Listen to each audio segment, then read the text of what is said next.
Yeah, I mean, yeah. Y'all ain't throwing it like us. I mean, yeah.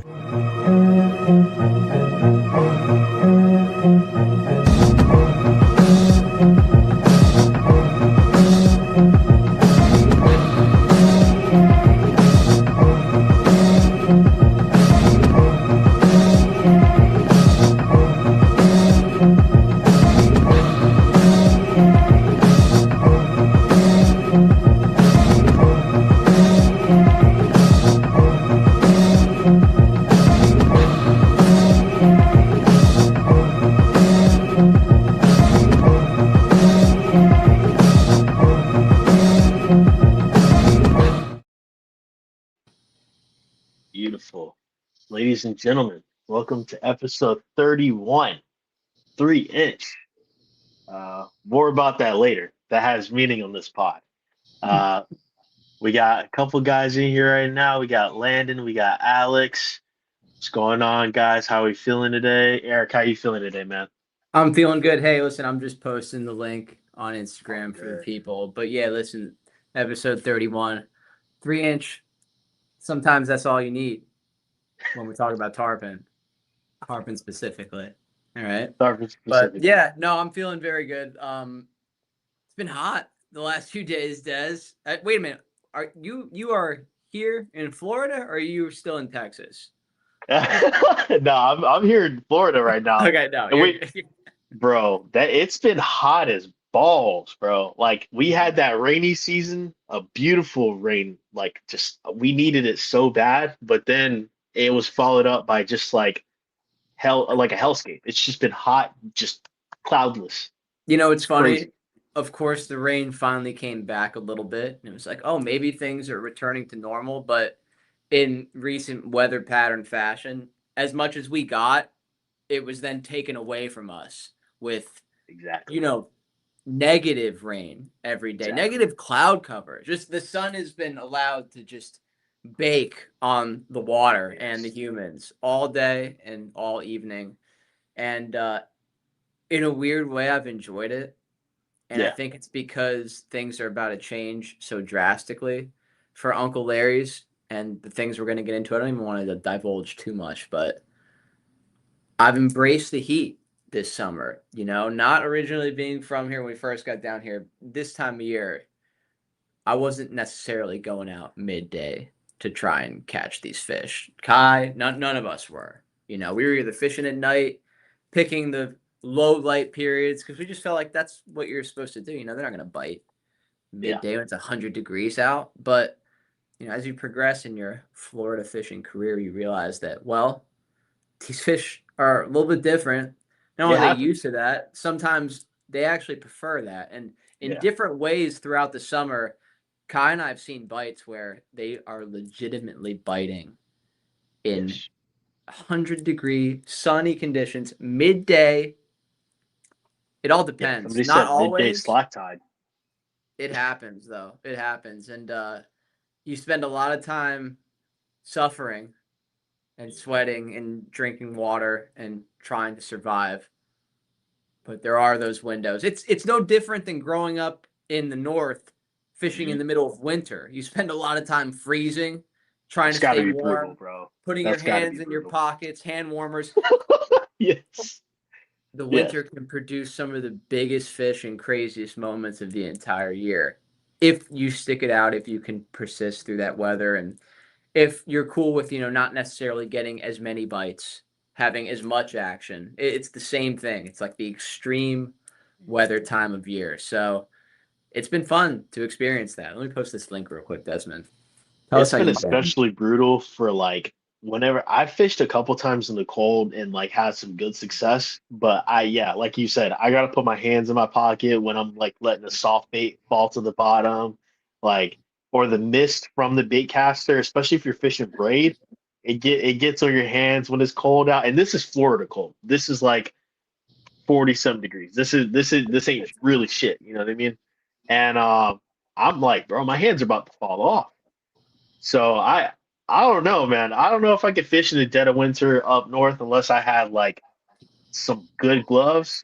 I don't know how you guys do it up there, but like you said, I agree. The bite when it's cold, that's when those fish get fat. They're almost like bears, where they just want to like just eat a fat soft bait. Um, I think we're gonna see a pretty cool transition, like you're saying. Um, the big bait is gonna be king. A little bit of game for you guys. The big bait will be king right now. A lot of these fish will be eating on just like big snacks because they want to build up that fat. They just want to like bring their metabolism back, if in a way. So this is almost like, in my opinion, and I don't know if this is, and I don't know if you guys agree with this, but I feel like the fall and winter bite is so much better than what people think the pre-spawn is. Yeah, I think it all depends. I mean, obviously, there's incredible springtime bites to be had, but yeah, for me, every year, all of my biggest fish from growing up in the north came in November. Biggest Yeah, largemouth, biggest smallmouth. It's November, that's the time. I mean, it's funny because it's not that much different down here. My biggest snook, November, it's that transitional period. Either way, those fish know that the weather's getting more volatile. They're not going to be able to eat as much. Their windows are going to be smaller and they got to feed. It's the same thing. So it's a very exciting time coming up if you do enjoy the outdoors. And it's even better if you love the fish because this time of year you lose half the crowd to hunting, once the fall yes, kicks off. So yes, boat ramps get lighter, everyone's shooting deer, which is admirable. I think that's cool. Ducks as yeah. well. I've been on a few duck hunts that I thought were very cool, but yeah, I can't stop fishing, unfortunately, at least for now. So it's a great time of year. So I gotta You got ask, it. what do you gear up with when you're going fishing in the fall and the winter? Because you're on the kayak, you're as close as you can get to the water without being in the water. You're splashing yourself, you're getting wet, it's cold as hell. What are you wearing? Oh, well, Florida, it's easy. It doesn't matter. I mean, unless we're talking about those 30-degree mornings, maybe I'll plug the scupper holes up so no water gets in, Yeah, maybe. Well, this year I finally discovered bibs. I actually have a pair of adult real bibs, like actual, they cost money. You could buy it. yeah, For my entire life, I never had those. Even living up north, you would think, oh, up north, I know all about cold weather gear and dressing properly. Not really.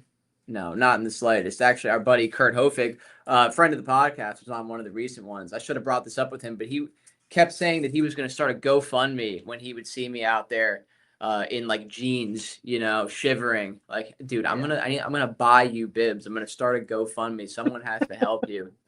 Now I have them for Florida, so those are really helpful because Jose Chavez, our buddy, had a great point. He said it Florida doesn't like to stay cold, no matter what. You're gonna get Agreed. some sort of warmth.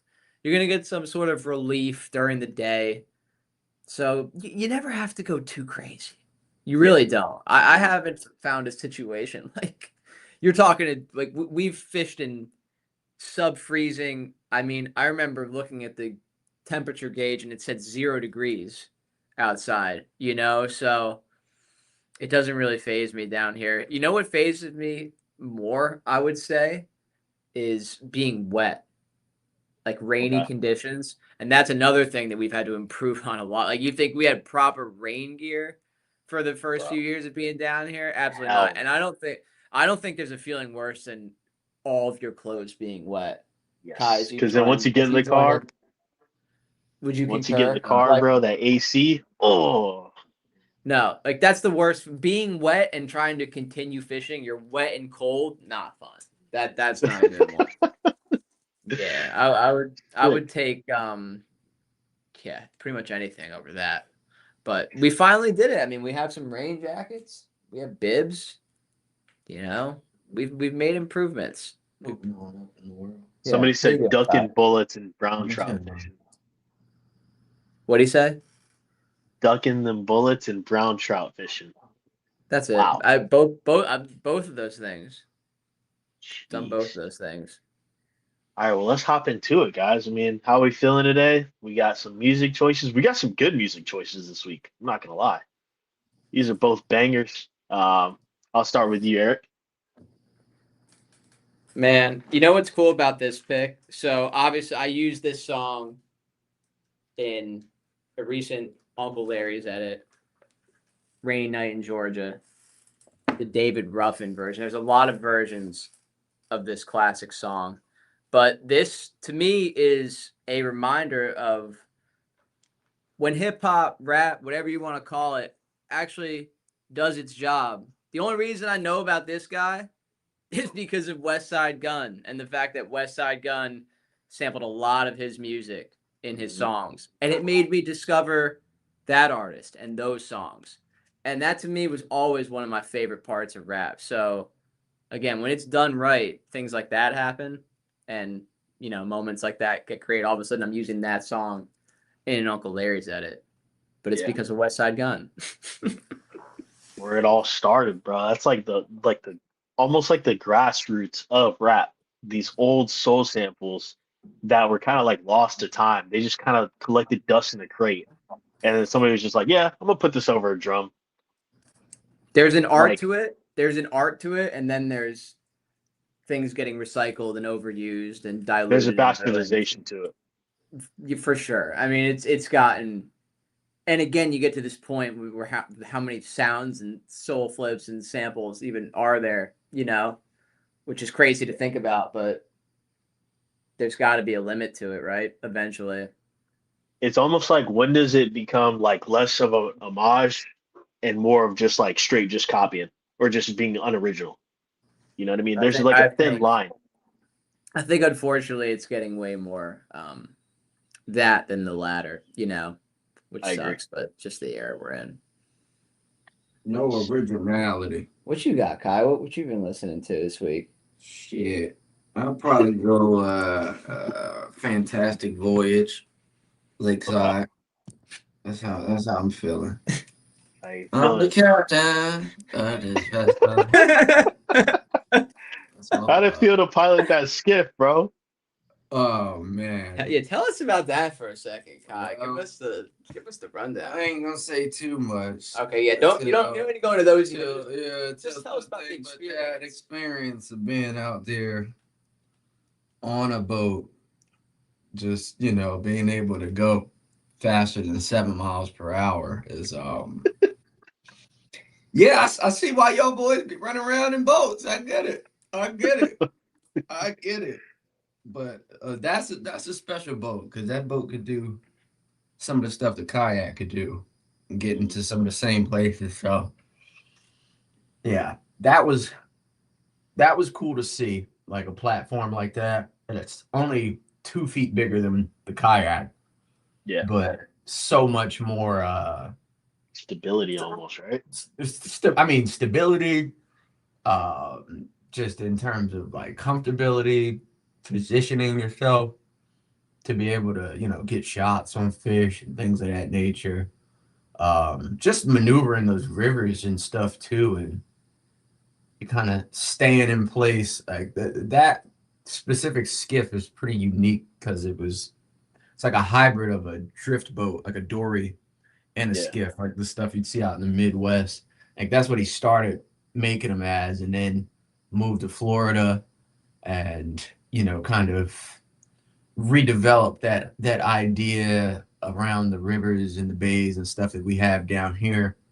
And you see a lot of guys poling and things of that nature, but there's definitely an application for just rowing, on a small skiff under 18 feet, 16 feet, 14 feet. Like you can maneuver those vessels like very easily, actually, just sitting there rowing. And I guess it comes pretty naturally too with the kayak stuff.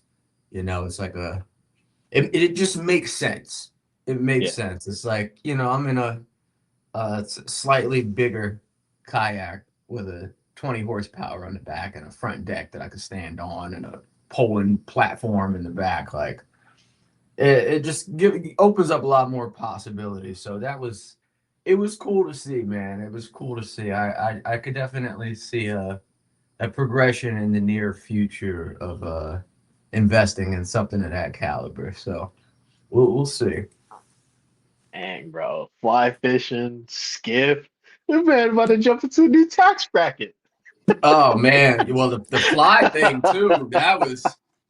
That fly shit is different, man. It's So, different. I I- got to see it in action in the freaking waters that I fish, and that technique and the presentation of a fly is all together. Like when those fish are on, man, I don't know what would get more reactions out of them than that. Yeah. It's just so subtle. You know what I mean? Such a subtle presentation, but so natural and lifelike too. So, you know what's funny? So I fished with our mutual buddy. It's funny. We've known him for years through the fishing industry, but it's the first time we got to fish together. Mac Hoover, incredible filmmaker, younger than us, 25 years old. Desmond, he's like your age, Yeah. and he's just done an immense amount of things within Yeah. the fishing world and outside of it at such a young age. But Crazy. he's a bigger fly fisherman than I thought, and he brought up a really interesting point about fly fishing that I want to wait. I want Kai to hear this because I want to get his take on it. Have you ever tried fly fishing, Desmond? I tried once. I bought a Walmart combo and immediately ditched it after I left Tennessee. I had it for a day and then ditched it. So uh, I can't, I don't have an opinion on this. However, I do agree. It's definitely like a subtle presentation, and that's sometimes what you need. I think that's why, like we were talking about earlier, like a 3 inch goes so hard rather than an 8 inch or like a straight tail. It's sometimes all you need is just that subtlety. While we're talking about Mr. Mac Hoover, that man has done so much in the film industry. Like I once did a deep dive on him because I was like, yo, this guy looks familiar. This guy's work looks familiar. He did a music video for like one of my favorite songs of all time. Did he Like really? he used to film underground music videos, and I was like, I holy know shit. he filmed music videos. What was the song? It was a song from this guy named Can Can. Okay, this is cloud rap. This is like plug-in B rap. Okay, so this isn't some boom bap. This is real ignorant. Okay, No, I get it. I get it. You have to send it to me. syrup I want to check it sipping out. rap. Okay, I and gotta I was check just that out. like, dude, holy cow, bro! Like it's crazy how you can see people's design language, and I've noticed this with your filmmaking too. Like I know when I'm watching one of your videos, I know when I'm watching a Mac Hoover video, I wouldn't even have to see like an Instagram tag or anything. I just kind of know, and I think Yeah. that's kind of cool, you know? Well, we were just talking about this. It's similar to guitar players. You know, the lead guitar player for Black Sabbath, Van Halen, Aerosmith could all play the same guitar and sound completely different, right? And that's because they all say it's in here. And I feel like with filmmaking and camera work, it's very similar. My point though that I was making now that you're back, Mac does a lot more fly fishing than I thought. He's actually really into it. And his point about fly fishing was more times than not, you are hindering yourself to catch smaller sized fish until you're not. Until you're not, and it's the thing to get those bites, like many other things, like the Right. glide bait, right? Like you're hindering yourself from getting a lot of bites or maybe getting any bites sometimes when you're throwing a glide bait. So that's the thing about fly fishing, I feel like too. Like, yeah, like sometimes is it the thing to do? No, not really. But there is scenarios that I could think of where Kai and I have been out there that if we were proficient in it and we did have it, could have probably made some stuff happen. So just another tool to add to the arsenal. The way I look at it, definitely have to do it. Yeah, it was interesting seeing him out there throwing it because shit looked so good. He's throwing gurglers, he's throwing little game changers and things like that, and it all looks super dial. But fucking bluebird skies, 100 degrees, tide was moving good, but the conditions were just those harsh late summer conditions, and tide was high. They got a lot of water to work with, and I don't think that they were. I don't think they had enough incentive to move and really come out and eat that fly. And John was putting that thing in in the fucking corner pocket. I mean, he was laying that thing down in every little cove behind every little lay down. He was making casts where I was like, shit, like damn, like Yeah. if that ain't a fish right there, then we just need to go home because this shit's crazy. But I go and he's telling me, now you get up on the bow. I'm so worried about him getting on the fish. He's trying to, you know, watch and observe me and learn something about the swim bait stuff because that's all he does is fly fish. He doesn't mess around with any conventional stuff really. And I mean, again, like I said, it was a slow day, but moved, like 3 or 4 good fish.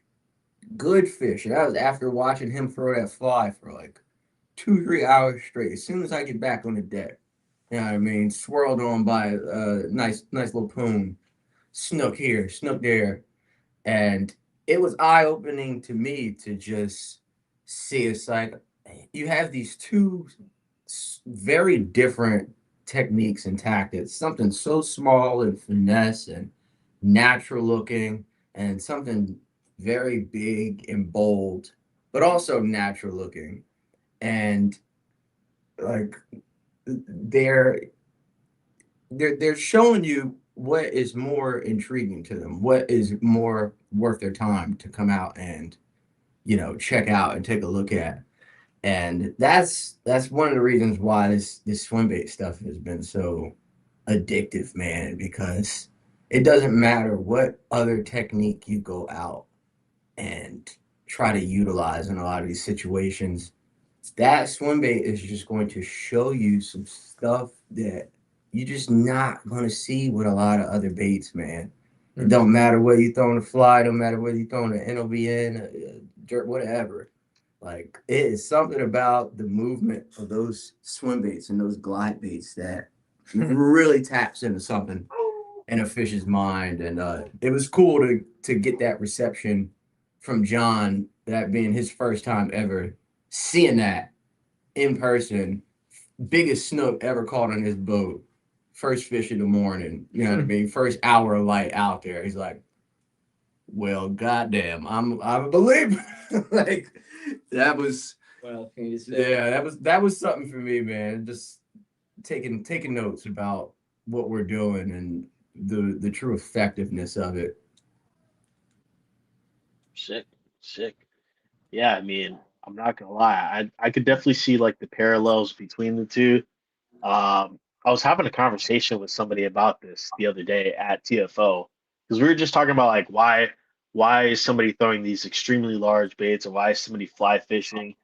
It's just it's just access and then like something that people aren't normally throwing. Like if I go up to you and then I see you throwing a big ass bait, and I'm like, I just don't think that that works, so I'm not going to throw it. And then a bunch of hundreds of other people also think that that fish has never seen something like that, or the same vein with the fly. A bunch of people are like, oh, that thing is small as hell. That's just a piece of hair. I would never throw that. I'm going to stick to my paddle tail, or I'm going to stick to my DOA shrimp or something like that. This has worked for years, and then they throw that. These fish just don't see stuff like that, and then I think that's why more people should throw it. Honestly, it's almost like because you're not doing it, I'm gonna do it. You know what I mean? Yeah. Speaking of that, I have an update Mm, for you guys on something. mm, I've been on a quest recently, and I have an update from today.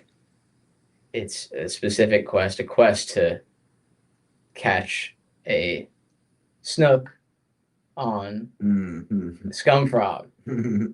And I went out to a particular location today. Kai, you're quite familiar with this location, Mhm. local location for us, you know. Nice little couple hours. It's amazing to have that as a few hour location now, Yeah. must I say. Threw a lot of them. Threw it a lot. No giants. No giants. Threw it a lot of snook. Not good results. A lot of them run from it. A lot run from it. A lot tail it Mhm. and then run from it. However, had, I believe, 3 legitimate snook blow-ups on the frog. And they all missed it. They all missed it. But we're getting closer. I was a little discouraged, I'm not going to lie.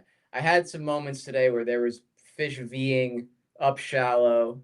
I knew they were snook. I knew they were good snook. I have multiple slot encounters over there, Wow. which is great these days.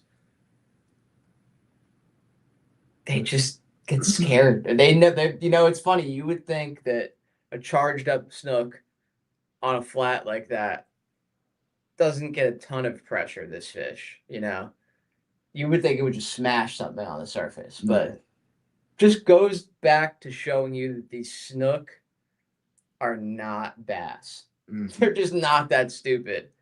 They see it. They're like, well, I don't know what that is, but it's not really.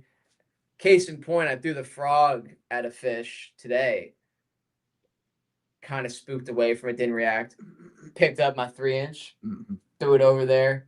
Boom. Biggest snook of the day. That one that I posted. Which, by the way, I don't know what do you guys think creates that purple in the fins? Is that them eating crabs? It's absolutely beautiful. It's some of the best coloration I've seen on snook anywhere that we've fished. But I it's could see it being from like almost like a shad, because I know a lot of shads have that purple or like that purple pearlescent color to it, or like some type of shrimp crustacean. Yeah. I'm thinking about it. Yeah, I don't know, but it's like this fluorescent purple mixed in No, that with was this deep sick. yellow. It's beautiful. It's absolutely beautiful. But Buzzbait would get fucked. oh yeah, certain things would. Buzzbait snook. The bottom line is, out of everything that I've thrown recently this summer for snook, the tarpon, and this includes glide baits, just in the quest to figure out what they do in the summer. It's funny, the smaller presentations, those 3-inch NLBNs, the 4-inch K-tails, the mini mullets, 4-inch mini mullets. I've seen a few comments asking how we were rigging the mini mullets. That is actually a good question, because originally when you mess around with the mini mullets, you try and throw it weightless, right? You throw it on that weightless hook. Throw it on a jig head, like 1/4 ounce jig head, not even an 1/8. I would go like 1/4, and I'm telling you, the little juice tidbit I'll give, I think I even maybe gave this on another pod, but anytime you're in a tarpon summer situation, you got that mini mullet, try reeling it as fast as you can. I mean, like you're getting ready to make the next cast, that fast. Gets them to react. But yeah, those little presentations, for me, those are my baits of the week. It's been key for me this summer is getting away from the glide a little bit, understanding that, it's not that time of year where they're looking for a big meal. They're trying to feed up for the winter. It's a little bit different. It's a little bit more nuanced. And, we even found in certain situations that that's the bait that's around in the summer. The bait gets smaller. It's finger mullet. It's little shad, like you were saying. So, all those factors, sometimes it's just like the fly. It's like, a lot of times they're throwing those small baits, like in the fall. If you're throwing one of those small baits, you'll get some good bites.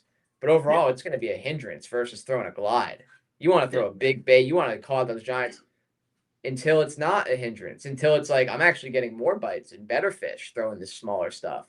And that's another thing. It's another thing we took from fishing up north. There were certain times fishing up north, that's going to get you your biggest bite. Is throwing something super small, super finesse. So yeah, it's like that. The version of that down here is in the summer when they get a little more tight-lipped, when they don't want to chase something big all the time. That's way more window-oriented, we're finding. It's like you still can get bit on those things, but it's like Kai said, first light, big snook on the glide. Other than that, yeah, you're going to break out the fly. You're going to break out a 3-inch, try to entice one. Try to give them something that they really can't resist. That glide, that's one thing I'm learning a lot. Yeah, they don't really. That's one thing we've noticed with the snook in particular, tarpon too. But like that, if it's sunny and midday and there's no incentive, they're not going to come out and smack a 10-inch bait. They might come and hover under it or look at it, but yeah, they're not just going to come smack something. They're not going to come smack. Not what in October, November. That's a Perhaps. different story. That's a different story. You got to get it in front of them this time of year. Yeah. You gotta really put it on their face. And it only gets harder when you're doing land based too. Mm-hmm. It only gets when that when much you more can't like crucial. stalk them and position yourself in a certain way and Oh yeah. pull up on multiple fish from land. You only got so many angles and so many shots at so many fish. The shots are so important, bro. Like Ugh. I've started to learn that, especially with like because I'm still transitioning over from land based right now.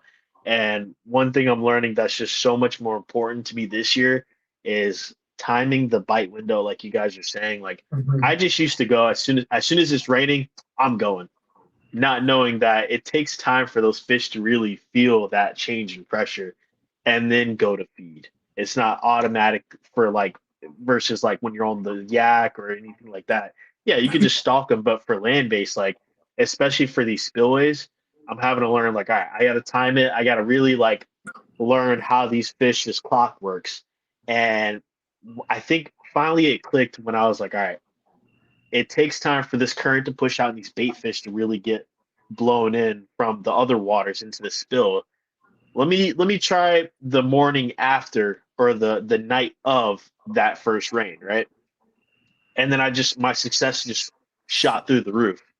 And that's your only nugget of game for the land-based anglers right now that are just starting into like the snook swim baiting. Uh, just time the bite times because as soon as it's pushing out, that's not always going to mean like the fish are just there. You got to figure out your spillway, figure out how the current is pushing, what they really want. Because some areas have more mullet than cichlids. Some areas have more, shad. Some, it kind of differentiates. And then learning how to place your shots. Don't just bomb a cast out there and be like, yeah, I'm just gonna blind cast on land. It's not as easy as it seems. You gotta like really flick some shit into the trees, flick it into here. Like you learn your shots because each shot matters, especially when you're land based. You only have so much ground to cover and so many casts before you gotta. All right, these fish probably are hip now. Um, yeah, I'm sure you guys have noticed that once you guys got on the yaks, especially from when you guys were first got down here to now, those shots matter a ton. Oh, yeah, that could make or break your day. Like, Yeah. I see it with the guiding stuff more than anything now. Oh my gosh. You like- see a perfectly laid up fish and the client just overcast. It's like shots that I've never gotten. You know what I Yeah. mean? I'm out here trying to put people onto, and it's like I as an individual can only do so much. I could bring it there. I could put you in position. I could give you all the tools. I could tell you exactly what you need to do. But at the end of the day, it's all on you to make that cast and present that bait in the right way. And that's the fun part about this guiding stuff that I've been learning. It's just like how do I put that puzzle together in the best way possible to try and help them achieve this goal, you know what I mean, to the best of my ability.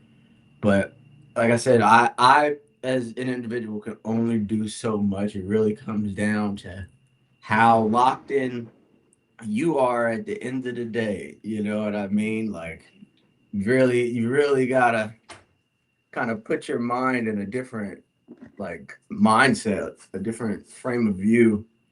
It's almost like you're a coach. Like I think that's the difference between somebody who's actually chartering, who's actually guiding somebody to fish versus somebody who's just like, yeah, I'm just gonna take you to my spot and then like if you catch nothing, you catch something, or if you don't, you don't. Like you're basically having to coordinate and like coach them through it. Yeah, it's different than you just going fishing with your boys. Yeah. You know what I mean? Or somebody coming down that wants to, see what you're getting into versus like somebody that is paying you to have an experience or interaction with one of these fish. And Yeah, I mean, me as a guide, I feel obligated to try and make that happen as best I can, versus one of my boys from Jersey come down here and it's like, all right, man, get to work. Mhm. Like, get to I've work, I've noticed the you know what to do. difference with like the charters that are just like, oh yeah, we're gonna take you on my 23-foot flat boat or bay boat, and we're just gonna throw cut mullet at Seatron all day. Versus like somebody who's gonna take you in the backwaters, they're gonna take you like, hey, we're gonna go through this tree right here, we're gonna go in here, and then I'm gonna show you, like I'm gonna coach you to throw this bait this way, throw it this distance, versus just like, oh yeah, no, we got chunked up mullet heads right here for sea trout. Yeah. It- Yeah, let's just sit on these rods, and once you see that tip gone, we're gonna get up. yeah, we're gonna catch Yeah. 20 puffer fish today. Yeah. And I mean, like, some people enjoy those experiences Yeah, and like, they just want to get tight. Like, yeah, that's the thing about fishing is like everybody has their little itch. Like whatever, you know what I mean, fills their cup when it comes to fishing. And I mean, I don't knock nobody's style of how they go about, doing what they want to do at the end of the day, but it's levels to it. You know what I Mhm. mean? It's levels to shit. That's all. yeah. Well, what's the And funniest thing that's happened this week on the water? That's a good question. The funniest thing? Oh my gosh, I don't even want to say it. That's gosh. yeah, yeah. I'll go first. I'll go first. So Uh, we were on the Wiki Watchy. Um, the Wiki Watchy, if you don't know, yeah, this isn't even spot burning because this is more of like a tourist attraction at this point. But I seen a guy actually fishing the cave that people learn to dive at. He's just like dropping a spoon, or not a spoon, but like one of those crappie jigs. He's uh-huh. just dropping it all the way down, and he's like, yeah, no, I'm hooked up. He just kept snagging on something in the cave. It's like 200 feet down, and people have to like swim in there to get their certification. And then I think it's like FDub or the sheriff's office on the jet ski comes over and they're like, "Yo, you got your life jacket on?" Gives him a ticket. He gets pissed off. I was just like, "That's so weird. Like, why you see a big ass hole and you just decide like, yeah, I'm gonna throw a crappie jig down there. Why would you do that?" Mm. That's great. That's at the BP? No, no, no. This is at Wiki Oh, Wachi. So Wiki oh, Wachi we is can just watch it. like, Okay. yeah, it's like a tourist. It's like a tourist attraction at this point during the summer. People just go on there, and just shit off all day. You can swim there. There are like zero alligators, and just hella mullet there. That's like it. In 200-foot caverns. Yeah. Have you? Wait, you've never seen this, Mm-mm. bro? There's a way that you can actually get your diving license. You just dive into it with like your scuba gear, and it's literally just a big hole in a clear water spring. And Wow. like, yeah, it's kind of crazy. It's a pretty cool place. It definitely used to be a lot clearer a couple years ago. I think with the influx of people moving down here and the traveling influencers being like, this is the next viral place. It's kind of Hmm. taking the water towards the bad end of the spectrum, but Yeah, it's a beautiful TikTok. place to go to. oh, okay, I got The something. TikTok effect. I just thought of something. Yeah, so trying to fish with Jake this past week. Jake has become, in many ways, the same way you have Des here as the producer of the Uncle Larry's podcast. Jake has become kind of like an honorary. I would say he's like the fourth Larry at this point. He's been putting in a lot of work with us for a lot of years, pre Uncle Larry's even. But recently he's been working a lot with us and been trying to fish with him. But Jake, unfortunately, has been going through something that we all go through sometimes. Where you don't sleep for some reason. You just can't fall asleep. You can't meet me at first light. I get the text at 4 a.m. Bro, I've literally slept for 10 minutes. Johnny was famous for this. John, for those who don't know, back in the day, I'd love to bring this up when he comes on the pod. He doesn't do it anymore. John, I mean, he's gotten way better and way more dialed at this, but he used to be famous for you plan a fishing trip, right? I go to sleep at 9 o'clock. I'm ready to roll. 3:30, I get a text. Dude, I'm still awake. And here's the thing, 50% of the time he would still go. Yeah. He's still showing up. He's rolling up to the ramp off 0 hours, which Jake ended up doing both of these times, but this time he was a little bit later. I'm like, all right, screw it. I'm not waiting. I'm gonna go up. I'm gonna make my run. So I make my run, get about halfway up. I'm already feeling like, should I turn around? Should I go wait for him? Thinking like I might do it. Pick up my swim bait rod, my nice, beautiful Leviathan. You're gonna make one cast. Thing just snaps in half in my face. Oh. So my decision was made for me because that was my only really viable rod. You know, with the kayak, me in particular, I go light. I go very, very light as far as my kayak essentials are concerned. And there he is, ladies and gentlemen, Johnny in the house. What's up? What's up? How we doing? We're Talking just talking about about our funniest story. yeah, funniest things that happened. Oh wait, this is great timing, Johnny. So, you know, Jake has been experiencing something recently because I was explaining that he's been doing a lot more work with us, you know, fourth Larry, honorary. He's been experiencing something that you in your own way used to experience with me. This will warm your heart. You know, I'm ready to go where we're doing a first light mission and I get a text at like 4 a.m. Bro, I don't know what's going on. Haven't slept at all. And I was saying, here's the thing. It's like 50 to 75% of the time, you would still show up. This was just you telling me that you're going to be on 0 hours. The warnings, for the whole warnings, day. yeah. So that's what Jake's been experiencing. It happened twice. And the second time, I was like, all right, I'm just going to go make my run and make my run about halfway up to where I'm going. It's literally over an hour away. And about halfway there, I'm like, let me just make a cast. I'm feeling kind of bad. I'm like, maybe I should go back and wait for Jake. Go to make a cast with my beautiful, nice swim bait rod, and it just snaps in half in my face. Wait, And that was the Leviathan. Leviathan. So No. it's unfortunate. That's a great rod. I don't know what I did. Great rod, not the rod. But yeah, it snapped in my face, and my decision was made for me. And I went back and I waited for Jake. And it was stupid because yeah, we're out there. It's 100 degrees and he's on. I mean, dude, you know, it's like 0 hours is never easy on the water, but like in 100-degree heat, oh man, Start hallucinating, bro. it's not good. I was like Jake feeding and I him are sips both of weirdly water. on that nocturnal time, and you're on that morning time. So I know Jake and I have always got along with that, like in terms of like the non-human hours. And you could hit either end of that. You could hit the early morning non-human or the late night non-human. And for me in Florida, the late night non-human was always came a lot easier.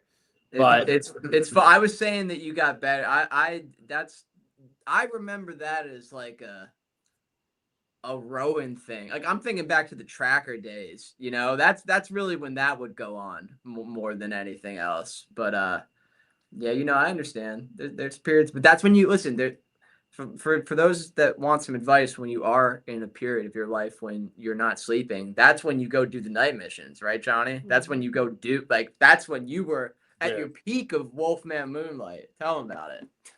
well, you want me to hop right into that? Yeah, pretty much. Yeah, well, I mean, Wolfman Moonlight hasn't come out in a little while. I could imagine him making a reappearance this fall. I could imagine that. But that was my alter ego in Florida for the sleepless nights. It was pound my chest, look up at the moon. We're fuck it, 11 p.m. and we're gonna take a 3-hour rip. Who the hell's calling me? And dude, I think it helped to have an alter ego. It helped to have someone come out and just like, yo, I'm not responsible for my own decisions, you know? Slim Shady. It's like Slim Shady. But yeah, dude, man, I have some funny stories from that tie into that, but I don't know if I could share them. I know it's hard, right? Like there's certain. Give us one that you can. Give us one that the internet can hear. Okay. Wow. All right. Yeah, I got one. So this is like a B- version of what was going on in this phase. But I remember Kai and I one night went on a mission to go meet up with Drag, and we were in our little Riverview garage Mansion. in Our the mansion. mansion. And we drove from like 9 p.m. to, this was after we got back from the Classic too. So we had just done like a 24-hour drive, and like the next night, I couldn't sleep from the drive. So Kai and I drove to the East Coast from Tampa, and we rolled in with medium heavy spinning rods, like 20-pound braid and flare hawks.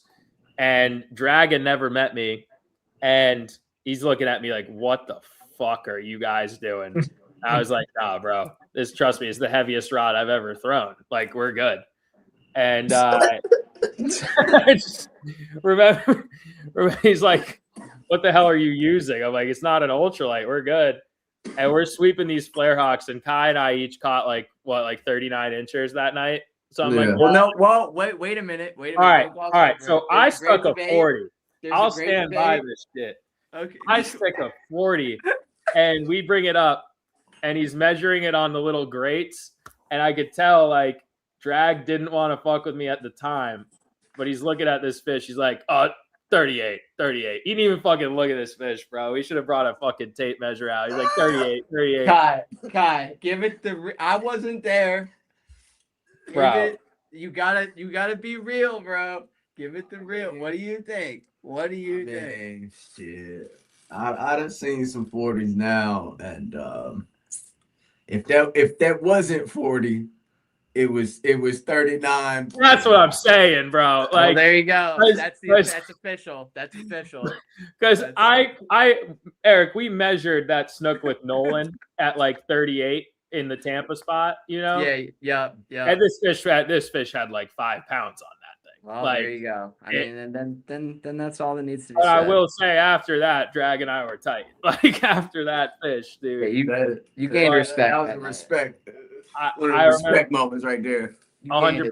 And then Kai stuck one 20 minutes later, and we just turned around and drove home. Like we just drove. That is 4 hours. that is the funniest part. Like that's when there was this period of time. I feel like Johnny, you know, if there was group leaders in Uncle Larry's, you led this group, and it was like, we are going to do this one thing, and when we do this thing, we are going home. And that's still kind of how I've been fishing this year. Like whether it's the snakehead or whether it's like the muskie or the walleye, like the steelhead, it's like I can go ham, but when the job is done, and it's time to. You're like a hitman.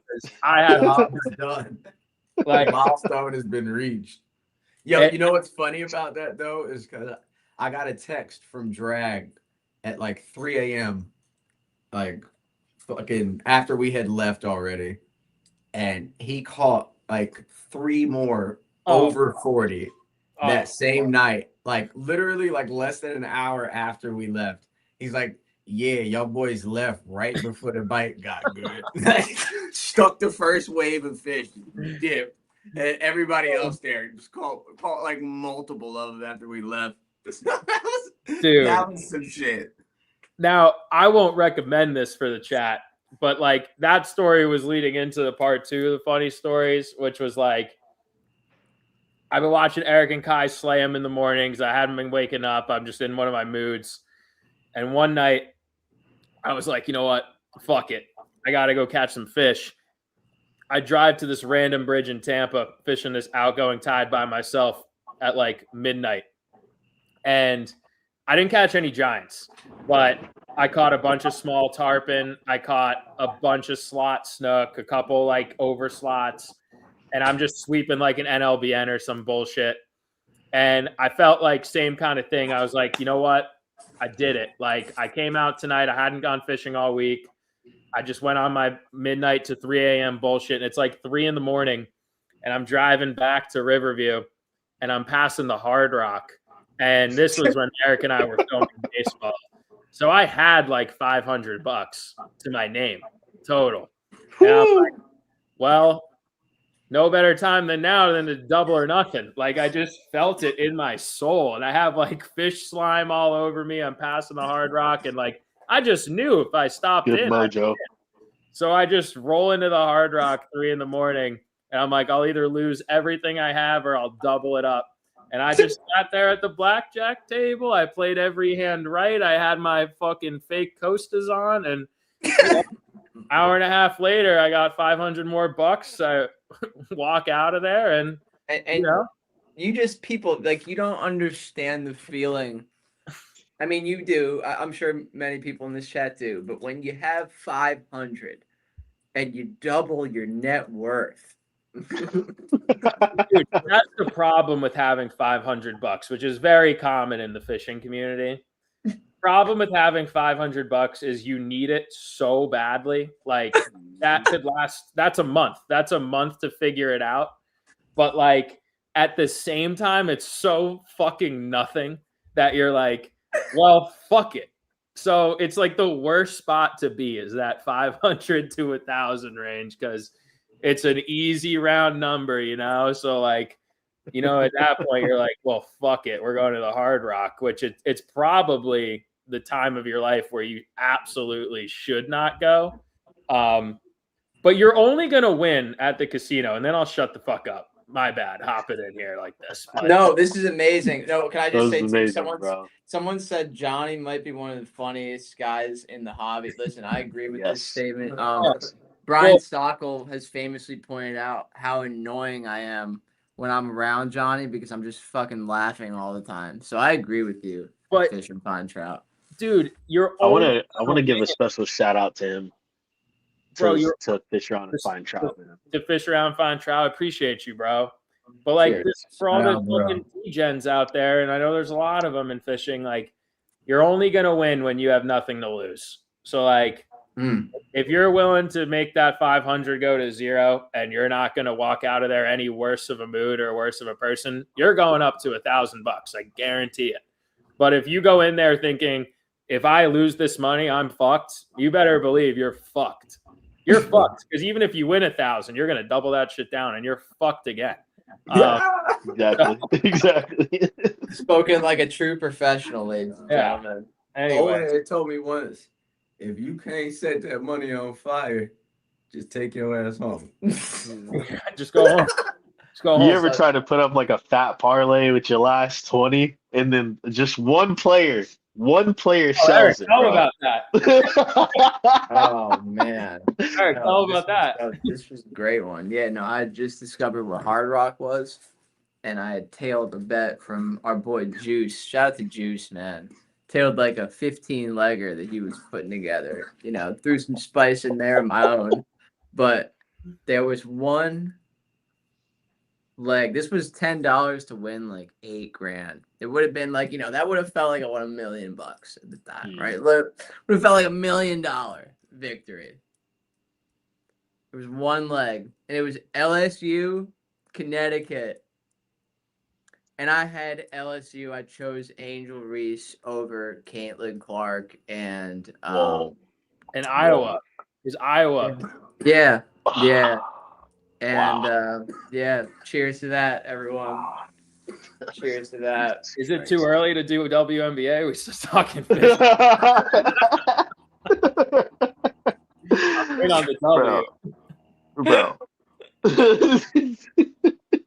The W is fucking turning up the fucking league. They're Right? turning up the heat, bro. They got a lot of drama, a lot of playing, a lot of This is the Yeah, a lot. DJ cast right now. Oh man. This is like so. Oh, can I tell you guys something? So oh man, I don't want to. I mean, this is funny. We'll say this.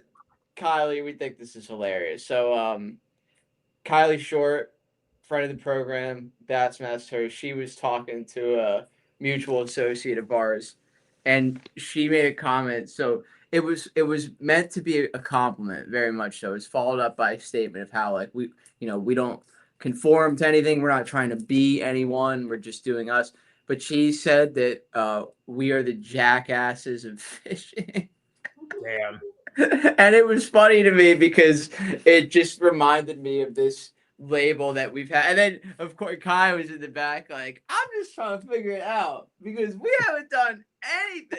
I'm trying to figure out which one am I? Which one am I? Bam? Am I?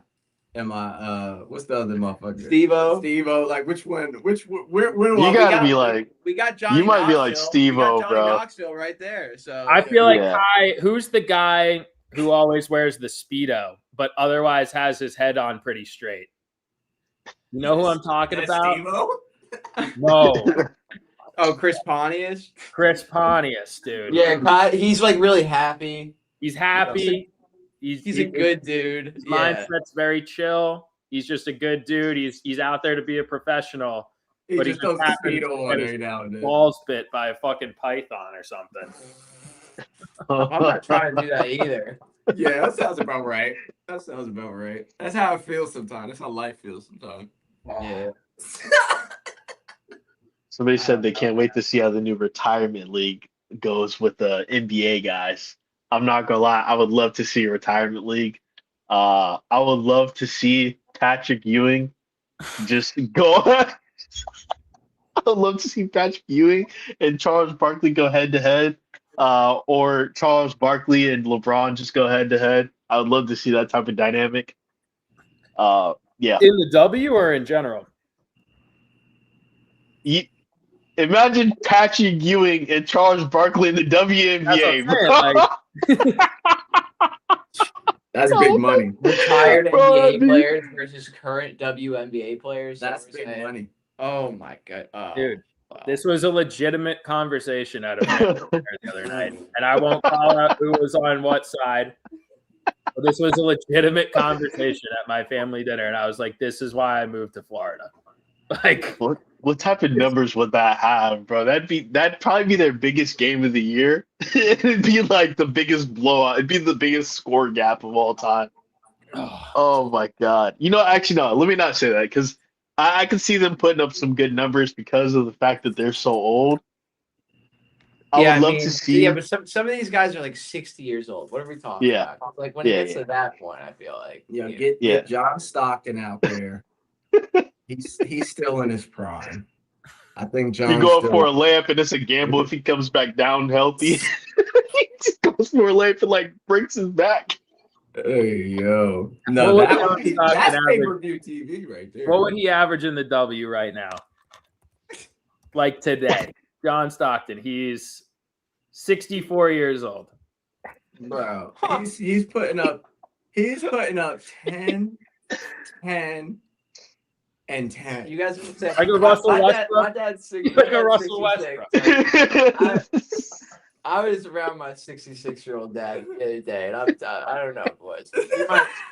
We might be. I mean, I don't know. You think? I don't know. I saw John Stockton with AI. I seen a video of him and AI met for the first time. Yo, And John looked like he was in better shape than AI.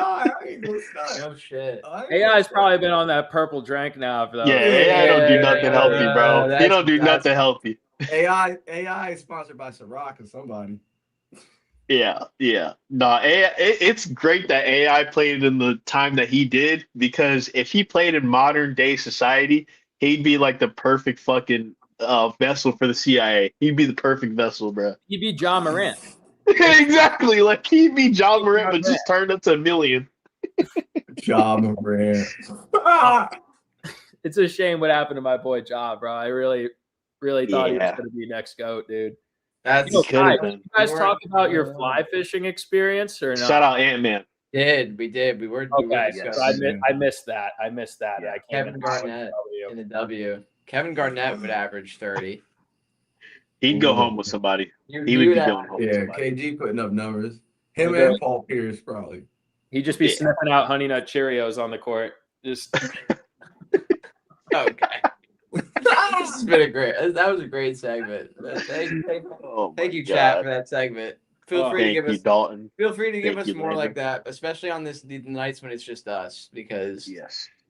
we need stuff like that. yeah, we need I more. really, the funny thing is, John, I don't know how you feel about this. I'm not necessarily in the business of divulging too much on our upcoming plans. My big thing was just saying that we talked about embracing the heat earlier in the podcast. I know you've gotten a much more pleasant version of summer, obviously, where you're at, but things are about to change, and it's exciting. I was relating it back to how we grew up, Johnny, because while you don't always get as many bites, I feel like so many of our biggest fish came in October, November. I mean, it's just the time, and it hasn't really changed down here either. Would you concur? I mean, even out in Long Island, I feel like it's just in time for insane bites. It's like everywhere you go, it is one of the best times. I mean, the best fishing seasons are like when people stop fishing. Like it never really made sense to me. The more I fished, that we market fishing as this summertime activity. It's like couldn't think of a worse 3 months to go fishing than June, July, August. Like, exactly. I mean, there's some really big fish that are caught in those months. Like big fish don't stop eating, and there's those. But we've always compared them to humans. Like when you want to be active, the fish tend to want to be active. It's weird that way, and it's not always equal. And that's why, like, there's certain days in the summer where the beach is packed or like the fish are chomping. But like, sometimes you just want to sit in the AC, and in the dead of winter, sometimes you want to just sit under the heater. But when it's 55 degrees with a little sunshine, like everything's just fucking moving, bro. There's something about it. Get out and frog in the forest, man. You just want to eat a big meal in the winter. So I don't want to divulge too much about what we're doing in the fall, but I know we had talked a little bit about frogging confidence the other day. Yeah. Expressed some mid-late September northern confidence in frogging. I was honestly curious to get more input on what that was about, and like if that confidence was genuine or what you're really feeling about that. Oh no, it's genuine. And also I'll tell you missed this too, but today progress was made on the scum frog snook frog quest. I had three blow-ups. It scares a lot of them. We were talking about how it's funny. At the end of the day, it just shows you how snook are just simply not as dumb as bass. Like they see it on the surface. You would think that a snook feeding on the bank, right, would just blow up on whatever. Not the case. But I did have 3 blow-ups on it today. They all missed it. But the thing about when the water temperatures are cooling in the North Country, and I experienced this growing up in New Jersey fishing for bass, there was a lot of October days where that water temp would get down, it might be 58 degrees in the morning. And in Florida, that's like the coldest the water gets is mid-high 50s. Up there, that's just, you're in fall transition at that point. And those mornings were some amazing topwater mornings for smallmouth. First light, I'm talking it's 30 degrees out, the water's 58, and they're hitting topwater. It's just the same principle as anywhere else, down here, up there. They know it's getting cold. The water temps are getting more volatile. Their windows to feed are about to be way smaller. So they're taking advantage of that. They're not going to pass up something skittering on the surface by them. And, where we're going, it's the same case. It's like a lot of these northern lakes, and it's not limited to bass, muskie and pike in particular are something that I'm thinking about. That time of year, those fish are on the feet. They're shallow. There's so many shallow, grassy situations that we're going to be in that our trusted employee, the Dreamcatcher, has been looking into, that we're going in there for pike, muskie, other things. But if you're throwing a frog, What do you think? I mean, pike and muskie like fucking frogs. Have you guys seen that one really big frog? That it's like this big. Yes, I have. Top frog? Super fat one. It's no, it's not a top frog. It's I think it's a spro, and it's this big. Yeah, the giant one. Like a bullfrog size, bro. Yeah, they would crush that. Yeah. What was your follow-up question though, Johnny? Well, I was going to ask, like, is there anything going on with frogs themselves that time of year, or is it a general topwater disturbance and we're overthinking it, or is it specific to the frog pattern? I'm thinking of it more from just a feeding standpoint. You know, if you have shallow feeding situations, yeah, I mean, I don't know. That's an interesting note on like frog behavior in itself. I would imagine that frogs get into this period of time in the fall where they're like, you know, it's the same as everything else. Like you Like know a how the hibernation kind of yeah, thing. I mean, you know how the squirrels are moving quicker and Mhm. collecting nuts and like everything's moving September, October because they especially where we're going. I feel like the harsher, you know, the conditions, Yeah. the more likely that fall time of year you're going to see the wildlife react to it. Yeah. So fish are the same way, frogs, everything, just nature in So general. It's an I interesting. just looked it up, and it says that frogs in the winter and in the fall, they build up fat reserves. They slow down, of course, but they enter a dormant state called brumation, where they hide safely underwater in either mud or in shelter. So, like, kind of by the bank or by logs and things like that. And then they're susceptible of falling into the water and then kind of waking up, which would probably explain why, if you throw by a structure like what you guys are saying, and then they're kind of skittering along and they crush them, that could be why. That actually makes a lot of sense. Yeah. So we'll see, man. I'm excited to. I mean, that's why. Yeah, not to divulge, but we're gonna be immersing ourselves in an environment for quite some time. That's why you do it, you know, because there's many things to do. That's all I'll say. There's many things to do, and we're gonna do them. We're gonna do them. It's got me You guys thinking should bring of the frenzy. almost like imagine you have like a fucking slow sinking like little EWG hook frog that's meant to imitate a mid-late fall dormant frog that floated up through the mud, and it's actually like fished off the bottom to Like the mid goat toad. Mm-hmm. Yeah, Yeah, like I just saw something like that. Somebody had designed one on like a free rig almost. It was like a free swinging Yes. weight with a like a weightless hook through it, but like you fish it just like you would like anything like Texas rig or something like that. Just Yeah, it's from flipping, and Ryugi. the action on the legs were crazy. I'm pretty sure it was some Japanese shit. like creature Yeah. bait, but specific to a frog kind of. Yeah, Yes. like exactly like a little swimming frog. The guy that you were fishing with, Trent, he's got it. He puts it on the Ryugi, and it's literally just a fat frog, and it's got these huge long legs. I think that's the one you're talking about, right? And it sinks. Yeah, the one I saw the video of was like more finessey, but I think I know what you're talking about too. Trent Cutrone. Yeah. No. Yeah, I think it was the guy, the frog figure, that guy. And No, that dude. Oh, okay. Yeah. Henry. And Okay, yeah, Henry, yeah.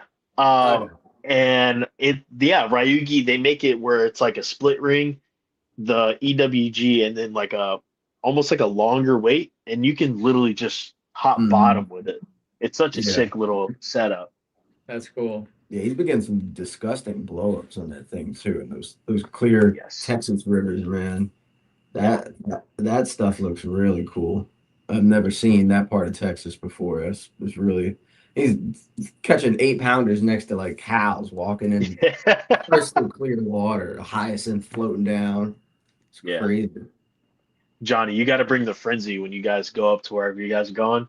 You got to bring the frenzy. Are you gonna let me use the frenzy? Because I'm not buying it. I will hand it to you. I will hand every single big.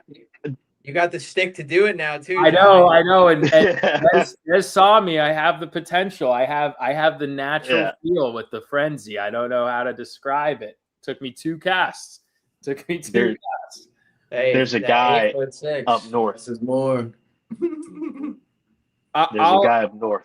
I would insure your frenzy too. I would insure it.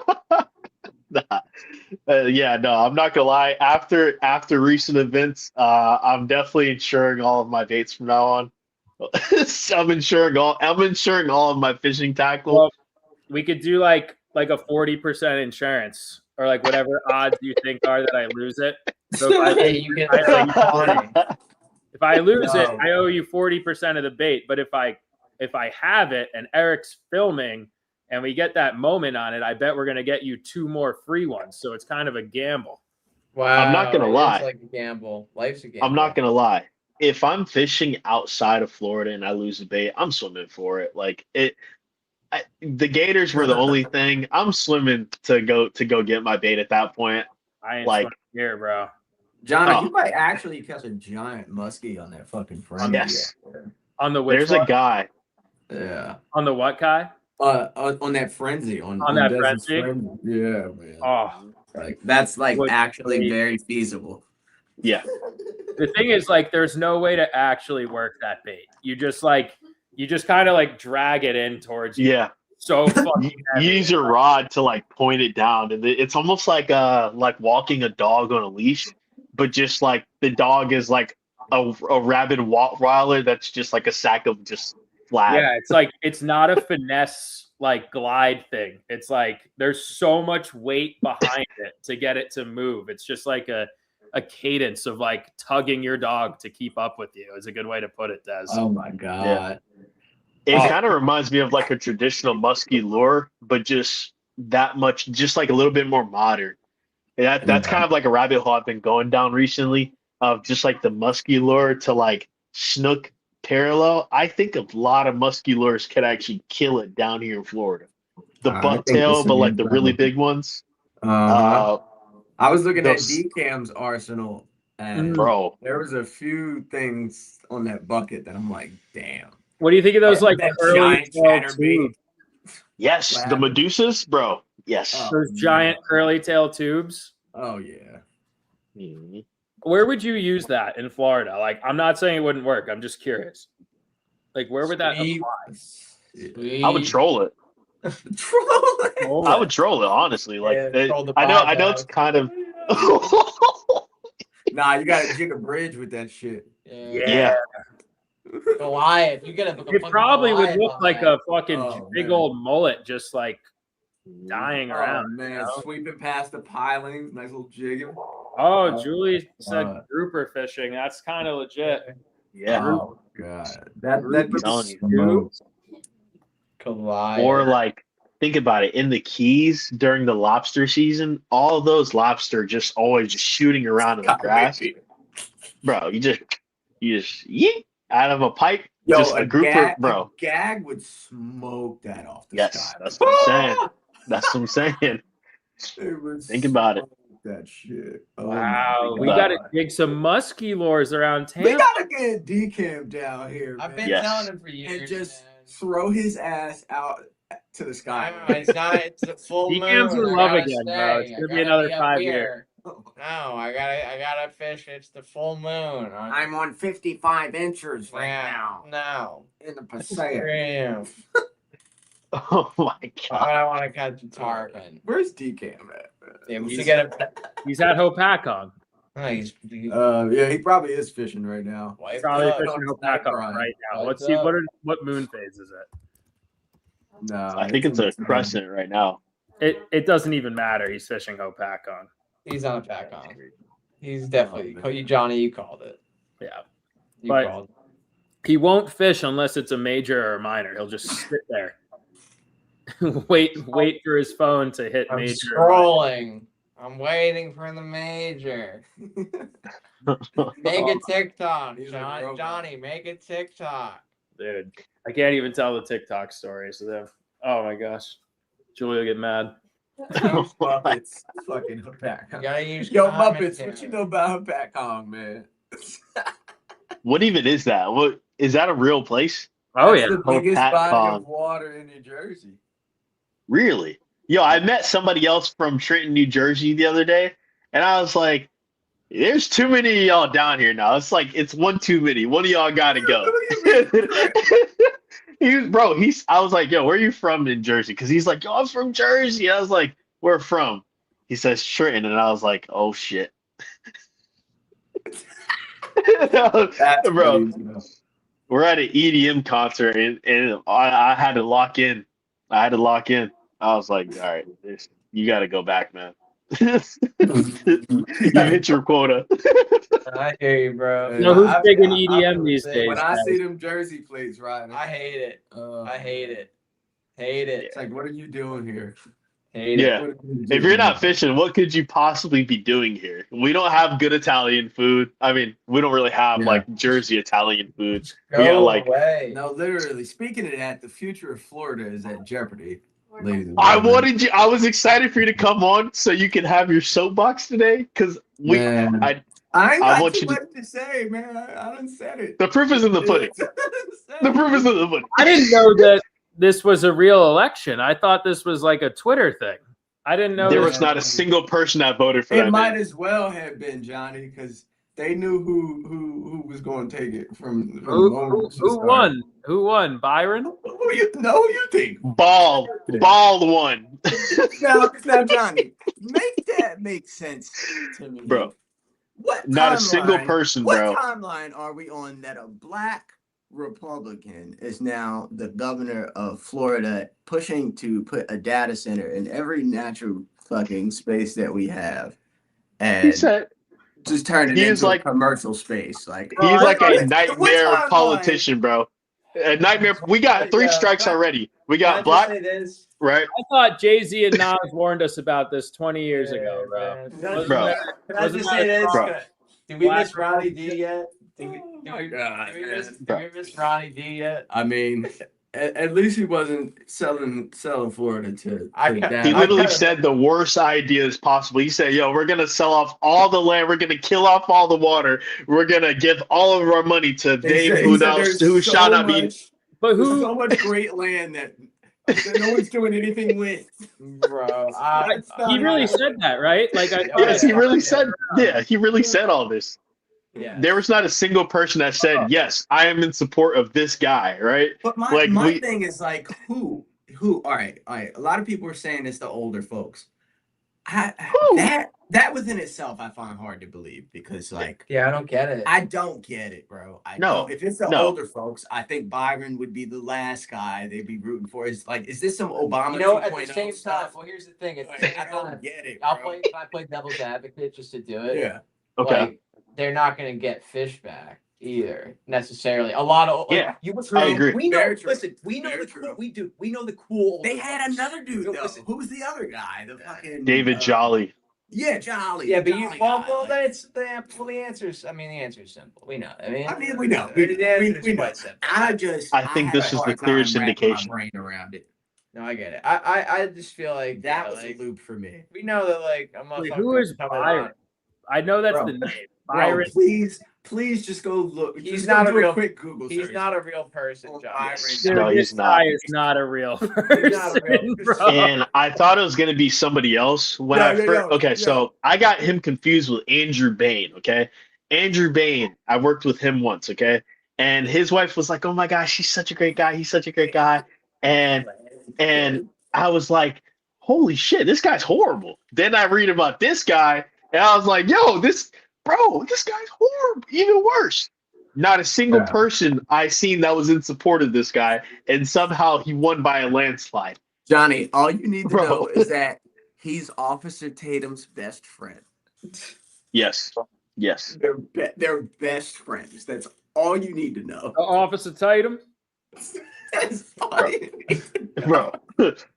Bro, the Oh my Officer God. Tatum's best friend. Oh, This shit is straight out of a sitcom, bro. I almost Like- bought Officer Tatum merch because I was like, I love what this guy's doing. Like, he makes- Oh, he's the biggest psyop since Bro. I don't know.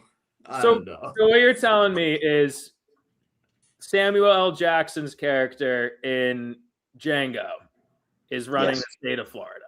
Yes. Yep. Is the governor Yes. That's pretty much a perfect way to put Yes. it. That's Give him an army of robots. Yeah, so that's where we're at. Gosh, dude. This Yeah, is so if there was uncertainty about the future of this state before, if yes. Calvin Candy was Peter Thiel, then you got a perfect. Yeah, shot. exactly. So, And then give him Ty, like a mass Ty, you know what we arsenal gotta of do? weaponry. like if Calvin Yeah. Candy was a flaming we gotta homosexual. follow that- The call has been let out. Jago and Schultz, bro. This is literally like I'm What are telling we you, gonna Florida. do? The closest movie parallel we could get is Django but give also the set of Wolfenstein, and then also Watch Dogs, and then also GTA, and just combine it into one, but like take all the bad parts of each one. So we don't got to get like super into this question, but like, there's no way he actually won, right? No, He won by a landslide. He won by a lot. landslide, they're saying. Like by He won by a lot. Well, actually, hang on. I will counter that because there is just so much mediocrity as far as the mind. Is the bar really that The low? minds. Is the yeah, bar that low? Yes. Yeah. Are we more Yeah. cooked Sorry, because dude. rigging You- this shit, or are tell we me more otherwise. cooked because Kai, they won't look at rig me. this Look shit? at me and tell me otherwise. You go out Yeah. in the world. We Yeah. we are around the 1%ers, the people that we encounter versus you know what I'm talking about. I think at this point, As a politics has black just become man, like. I find it hard to believe. And Yes, black, I agree. As a black I agree. man, I'm trying to wrap my head. How did he get more than 50% of the population of the state of Florida to vote for him? I cannot wrap my brain Bro, this around state, it. we are in such a bubble. I'm telling you, this state is not what it's cracked up to be. Like, people wise, overall, like you go out there just in the public. I'm telling you. And I love Florida. This is not listen, I love this state. I'm wearing No, I the agree Rays as a shirt. Florida I love native. it. Like- Landon makes a good point. Like, damn, is it really that though? Is it really Yeah, really like dude, yes. Yes. No, but I'm Bro. telling you, bro. like was Fox News really I'll pushing use Fox? Yes, I'll bro. use the Oh, they Gen were Z all over term. this guy. They wanted Yeah. this guy. Yes. They're chopped. They're chopped. Fox News used to have Bernie Mac on Screwed. TV. They used to have Bernie Mac after the news, bro. They used to have Bernie Mac I after remember the that. news. I remember that. Oh my god. I think once we lost Bernie Mac, that's when things turned to shit. That was America. That's crazy. You want to talk about when- programming? Like Yes. TV programming. wait, 'cause That's crazy. They set up Byron 20 years ago with Bernie Mac. This has been like a long Yes. game. No. It's the long I game. think no. I think Bernie Mac was the good part. He was teaching the good values. They Yeah. in my opinion, I think they killed Bernie Mac, okay? We won't get into that today. That's I think- Steve Harvey's doing. And now he just walks around the classic. Bro, And I hate no. strutting And then around, Steve trying to Harvey be fool acting like he's catching fish. I did 2 scrolls of Steve Harvey's page. Steve Harvey, come on the pod if you want. But I did 2 scrolls of his page, and I seen that he was catching fish on a button caster, and somebody was taking the fish off for him. You mean to tell me we gave you a platform at a fishing convention? Who's Okay. we? Who's we? The It fishing wasn't us. industry. No. You're right. The powers that be. The BlackRock of fishing, right? Mhm. The fingers of the puppeteering fishing industry, okay? They said, yeah, let's take this guy. Well, yeah, this is our token actually. We and I cannot believe there are so many other fishermen that have a different skill set and have an actual like fishing lore background career. We could have picked Boosie. Boosie, like he's just out there catching catfish with a button caster, but like he's touching the fish, he's getting down and dirty. We could've Listen, no. There's Who's the certain one who ones that are turned it- doing who it right, turned it down? and there's certain ones that aren't. His levels. Boosie's killing it. Boosie's got He's his one- own that's what I'm saying. pond He's that one of he the best. stocks every Wait, month Jess, is he the one who turned it with a down? Who turned down 1,000 college? 2-pound catfish. Oh no. You're talking about you're talking about that one rapper that was like, nah, I turned it down for $1 million. Yeah, They that's tried to not give me Boosie. $2 million. No, that's not Boosie. Okay. Boosie's wipe him down. Wipe him down is like Who's the badass? Who's better? yeah. That's crazy, bro. Hunter, that's an astute comment. That's the comment of the night, Hunter. Well done. Well done. Yeah, that one takes the cake. But yeah, no, listen, 3-inch channel. I'd like to shout out once again 3-inch channel BN, bait of the week. Yes. Bro. Bait of the week. It's been a lot, I bro. just think 3-inch.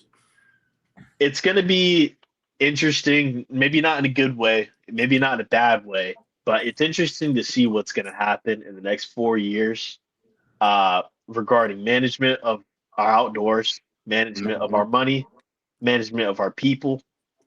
Just Oh, I just figured out something about Byron, bro. you what? He got a honey pot. Yeah, you see them charges, right? Dude, look at his wife, bro. He's got a honey pot. Oh, you talking about his wife? Oh, he's got a handler. He's got a handler, dude. Oh, that's what Kat said, right? What's her ethnicity? I'm curious. I don't even want to say it, Kai. I'm going off of looks. Okay. Everyone just look up Andrew or everyone just look up Byron Donald's wife right now. Just let's all look. I think she might be an It's- agent from one of the Bro, the other. it is the first thing that shows up. That is not a coincidence. It is the first thing that shows up. You can't make First this up. picture, she's got a fur coat on in the first picture. That's never a good sign. You got a fur coat in Florida. That's not a good sign. You were hiding something. Yeah, we learned that from Frank Lucas. Exactly, bro. Oh man. Yeah, It's crazy, yeah. man. This shit's a sitcom. Yeah, It's really we're screwed, but just laugh your way to the end. Yeah. Oh, that's At the the end thing. of If the you day- don't laugh, you'll cry. If you At don't the laugh, end of you'll the cry. That little Duval said it. That was one of our first edits down here. I used that quote. It's a great quote. It really is. You're missing the point if you're not laughing. You really are. No matter how dark it gets, listen, because it gets dark for all of us Oh yeah. in all kinds of different ways. Wait, so But not to get all political, but wasn't there? Weren't you guys all about Fishback? What happened to? No, I was never. I was I was not. never pro No. Fishback. That man is a Fuck salesman. no. He's a No, salesman, but and all as right, a salesman, all right, here's the thing, right? That's the whole thing about it that is interesting to me. So you have a lot of people that will claim that they understand what's going on. They claim they hate the government. Yeah. They claim this, they claim that. And then the guy that says the things that they want to hear Yeah. comes along all of a sudden. And all of a sudden, no, now they love politics. Now, this guy. Yeah. What the fuck are you doing? What Yeah. the fuck is the same fucking thing every exactly. time? And you're Exactly. falling for it too. But you think you know what's going on. You know who I'm talking Exactly. about. It's all Exactly. the people supporting Fishback. Let's Well, just be it's- real. yeah. It's like you don't believe in anything, but then he's gonna change it. Like he wouldn't get in and be the same shit. What about That Bill the rest Zeri? of it is. What about that's Big D? that's Fishback. What about Big I- Dan Bilzerian? Wasn't he running too? Oh no. Dan Bilzerian? There you go. Yeah, I think he Dan ran. right? Bilzerian, Tucker Carlson's making a run for office. Like you know, Tucker Carlson, the OG They're- grifter, the bro, original they're grifter. pulling all the stops, and they're going. All right. You heard it here first. I'm running for president, guys. One way or another, they're gonna find Well, this is how somebody. cooked it is, bro. The fucking Corey Johnston's gonna be Angler of the Year. Like that's I'm how running for president. Nah, I'm he running for earned that president in shit. 2028. Nah, did you All right, see guys. his boat? Did you see his new boat? Yo, Corey? Corey out there flexing, bro. Go on his page when you get a chance. Look at his new boat. That Yeah, we shit saved his look like That a is money Cadillac. laundered. That is money laundered. That shit Hot look take. like a Cadillac. Hot take. Oh, dude, A lot of the fishing industry is just straight money laundering. blocked. It's all just cleaning money. Oh, you're blocked still. Yeah, You're I'm blocked. Oh yeah, I'm blocked. I'm big time blocked. Hey, You're not. Yeah, you're not really into fishing unless you've been blocked by some You're not big. blocked by Corey Johnson. Do you even Yeah. follow the fucking classic, dude? that's I'm blocked by Ben Milliken. I think actually, That's, it's unfortunate. It's unfortunate. that's such a badge of honor to be in Corey Johnston's block list. Like, what does one have to do? Dude, I Wait, flew, if it's the Corey Johnson I'm thinking of, hold on. I flew a fucking peace kite with him, and I'm still blocked. That wasn't enough, man. Wasn't enough. It wasn't Crashed enough, it into dude. Scott Martin. He wasn't too thrilled. Corey Johnston, flipping and sight fishing. Okay, well, The professional bass fisherman, Corey Johnston. I am Johnny on Google Scott- right now, and Scott I don't see Martin. any images of any fish. I see one actually, 2 scrolls down. So this is telling me that it's money laundering. He's cleaning his money. Yeah, that's what he's doing. One flip at a time. Get the Yeah. balloon out of here. You know what's crazy?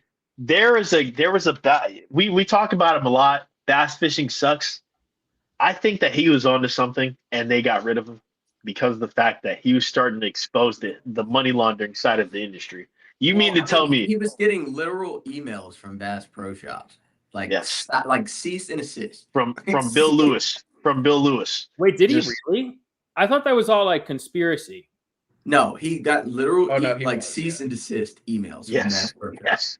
Yeah, that's real. Like Somebody said lawsuit. Stephen A. is running Like- for president. Somebody said Stephen A. is running for president, bro. You know what? What do If you think Stephen about A. that? runs, That's- I'm running. If Stephen A. runs, I'm running because he's gonna run as Republican. I'm gonna run as independent. I'm gonna show you how easy it is to really say what everybody wants to say. I'm gonna be like, guys, there is no Warren Bossing say. Everyone's gonna be like, oh my God, he knows ball. I'm gonna say, I'm gonna make fishing legal. They're gonna be like, oh my God, he knows ball. And then on the day of inauguration, I'm gonna tell everyone, hey, I actually lied to all of you. I'm selling out every part of the country, and they're gonna be like, oh my God. And then they're gonna criticize me, but it's just me doing everything that everybody else is doing. Des, is All it politics is. a hot What? take to say it was never Stephen A. and it was always Skip Bayless? Mm, And we all thought we were watching Stephen Skip- A., but we were really watching Skip the whole time. Skip Bayless was just telling it like he was just the voice that people wanted to say. Stephen A. was more so trying to politic his way. You know what I mean? He's like the Steve Harvey versus Bernie Mac dynamic, or like the Steve Damn. Harvey versus Cedric the Entertainer type of deal. You know what I'm saying? Damn. Yeah, yeah. I'll I give think- this to Skip, bro. This is why I fuck with Skip now. Because I thought it was so funny when he got fired. I thought it was funny when he Yes. got fired again. I always thought he was an idiot. Mhm. The day that guy got fired, he's 75 years old, and 4 a.m. the next day, he's on his phone live streaming a Yes. fucking selfie video running his own show. He's like, fuck it. Yes. I started my own show day one off my phone. Yes. And like, I'll give that to him. And he never stopped chirping LeBron. He still posts his selfies with his fucking. He's Jordan. like an authentic hater, and I respect that. He's an authentic hater. I don't agree with what he says, but I can respect it as a fellow hater. Like You know what I'm saying? thorough I can hater. respect it. You A have fellow to respect hater. consistency, dude. He's so consistently hating. Like I fucking. It's like two fighters that got an understanding of each other. They might not like each other, but it's just straight grit. Straight hate. He's got facts behind his hate. He's got a web of hate, and it And all when- makes sense. when he doesn't have facts, he still doesn't back down. He's still straight Exactly. ignorant and Exactly. do it. Like he doesn't give Exactly. a fuck how ignorant it is. I love I it. can respect that. And flexes his Jordans too. Like, Yeah, he got that. He got that Quincy half the Gym his standing pants. up. It's just him flexing fucking 300 different pair of Jordans that Bro. he's collected over the years. Like, you gotta respect the guy. And I can only respect that, bro. I can only respect that. Because as a fellow LeBron lover, you know what I'm saying? I still love my Jordans. I still love my Yeezys. I got a pair of Yeezy Quantums that I just pulled out. It's like one of three something pairs, right? And I don't really love Adidas, but I got them. It's one of three. Yeah, they're a sample. They're a sample from the floor. I'm not even. You want me? I got them over here. I'm not even joking. Let me see. Show me It's the just like- receipt. it's not quantum fishing Yeezys, is it? No. It's the Yeezy Quantum. This is one of the. It's famous because he has a clip of him telling Drake to stop talking to him, or like he was like, "Yo, if my wife cheats on anyone, it was Drake or some shit like that." This is like during the peak of the Drake and Pusha T beef. Okay, Oh, them Johns. they took forever to come out because there were so many structural issues with them. This pair still has one of the issues where this right here is actually a scuba liner from like a wetsuit, or like how like surf fishing you got to wear a wetsuit because of all the salt. That's this material right here, and the tape is actually releasing.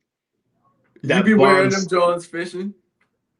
I'm not gonna lie. I tried to wear them just like to hoop in. I'm 5'8", if y'all didn't know, so I can't really hoop like that. But I tried to. I was just walking around casually one day, and I was like, "Bro, these hurt so bad."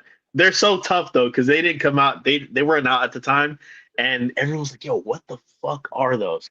I was big into Yeezy. I had a big Yeezy phase where I was understanding like just all the different seasons, all the different materials.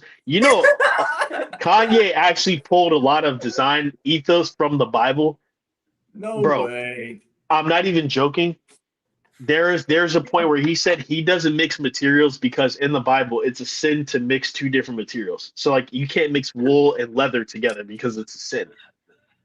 I was like, bro, what do you mean by that? Like these got neoprene, these got Flyknit, these got rubber. Like what are we chatting about, yay? What are we talking about? What are we chatting about? Yo, Yeah, bro. I gotta ask you one last question on this topic, Des. Okay. Because I think you might know the answer. If anybody knows the answer, you're gonna know the answer. What was his inspiration behind the homeless looking right. collection? I'm gonna tell you this. Okay. There's a trend bell curve. Okay. We learned this. I learned this. Okay. This is part of the psychology of selling fashion. Okay. Yeah. There's a trend, there's a bell trend, and it goes with anything, but it's more specifically a fashion.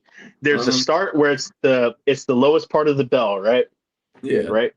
And it's the inventor, and then right over here you have the early adapter, right? Okay. These are the people that are kind of like more avant-garde, more fashion forward. Then you have the general population and the laggards. Okay. And then you have the late adopters, The laggards. the normies. Exactly. This is kind of where Tampa's at. This is where Tampa, Florida's at. We're not exactly very, very fitted down here. We were just straight bullshit and Peter Millar. And then and we were quarter zips to bars, okay? Now, I actually know what Peter Millar is. That's how I know. Bro, I got so much Peter Millar here that was just given to me. I would rather die than put it on. I'm not gonna lie. You better take that shit to the Goodwill, man. Yeah, at this point. But like, bro, that bell works for so many things. There's even like a bell curve for fishing trends, right? A lot of the Japanese are kind of at the beginning of that bell. They start a lot of trends. And then the early adopters are a lot of like fishing influencers that consume a lot of Japanese media. Take like Jeffrey Marshall, a lot of the guys in Texas. Crusaders.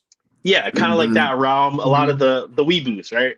And then you have at the big part of the bell curve, the most common part. That's where a lot of MLF guys are. A lot of like pro bass guys. A lot of guys that watch a lot of the pro bass stuff. They're the common adopters. And then on the back end, that's when you get like the companies like Walmart that do like the Ozark Trail stuff, and then they put out the generics. The trend is already dead by then, right? The bite is already dead. That's how every single trend works. So if you know how to get to that little part, you can pretty much sell anything. This ties back into politics. If you know the early part of the trend where you're like, yo, I need to say this, that, and the third, and I can sell myself as a politician, I'm gonna gain all the votes. But that is what is such a mind fuck about Byron, is because he did not say anything. He said everything bad. Wanted to hear. No. He's anyone that you know. Anyone. Yeah. He said everything they wanted to know to the people that needed to know. Why do people who have 10 years left though care about AI infrastructure for a 20-year? They don't. They don't. They just don't want you to. They don't want you to be happy. They don't want you to be happy. Like, you know how these people think. They don't. That's what I'm trying to say. But here's like what I understand is like if you were to look at us and be like, hey, you guys are 30 years old, and you could just lie to us and be like, we're gonna give you a huge tax rebate in 10 years, and like if we build these AI. Did Fox News say it? And like at least did Fox News say it? If a 30-year-old got lied to and voted for it, I'd be like, okay. But like if I'm 70, I'd be like, yo, I just want to watch the birds chirp, right? Like, nah, but we can't relate. We're not from these people. I'm telling you. Did a blonde-haired news lady just tell me that? Population down here that is ready to get a check off Florida. Yes. Like, yo, I've spent 70 plus years here. I'm out. I'm finna get something. I'm going all in. I'm gonna get something for my grandbabies. Give me my 401k. I'm out. What you're gonna get? You're gonna fucking exactly. And then there's a lot of people. I'm telling you, they want to see the birds chirp, and then they're also just like, "Is this who we have to vote for?" The nice man Byron. The nice man that's on the TV. That's what you're saying, right? Yeah, that's another thing too. All right, so I'm gonna say this. This is gonna be a bit of a stretch, okay?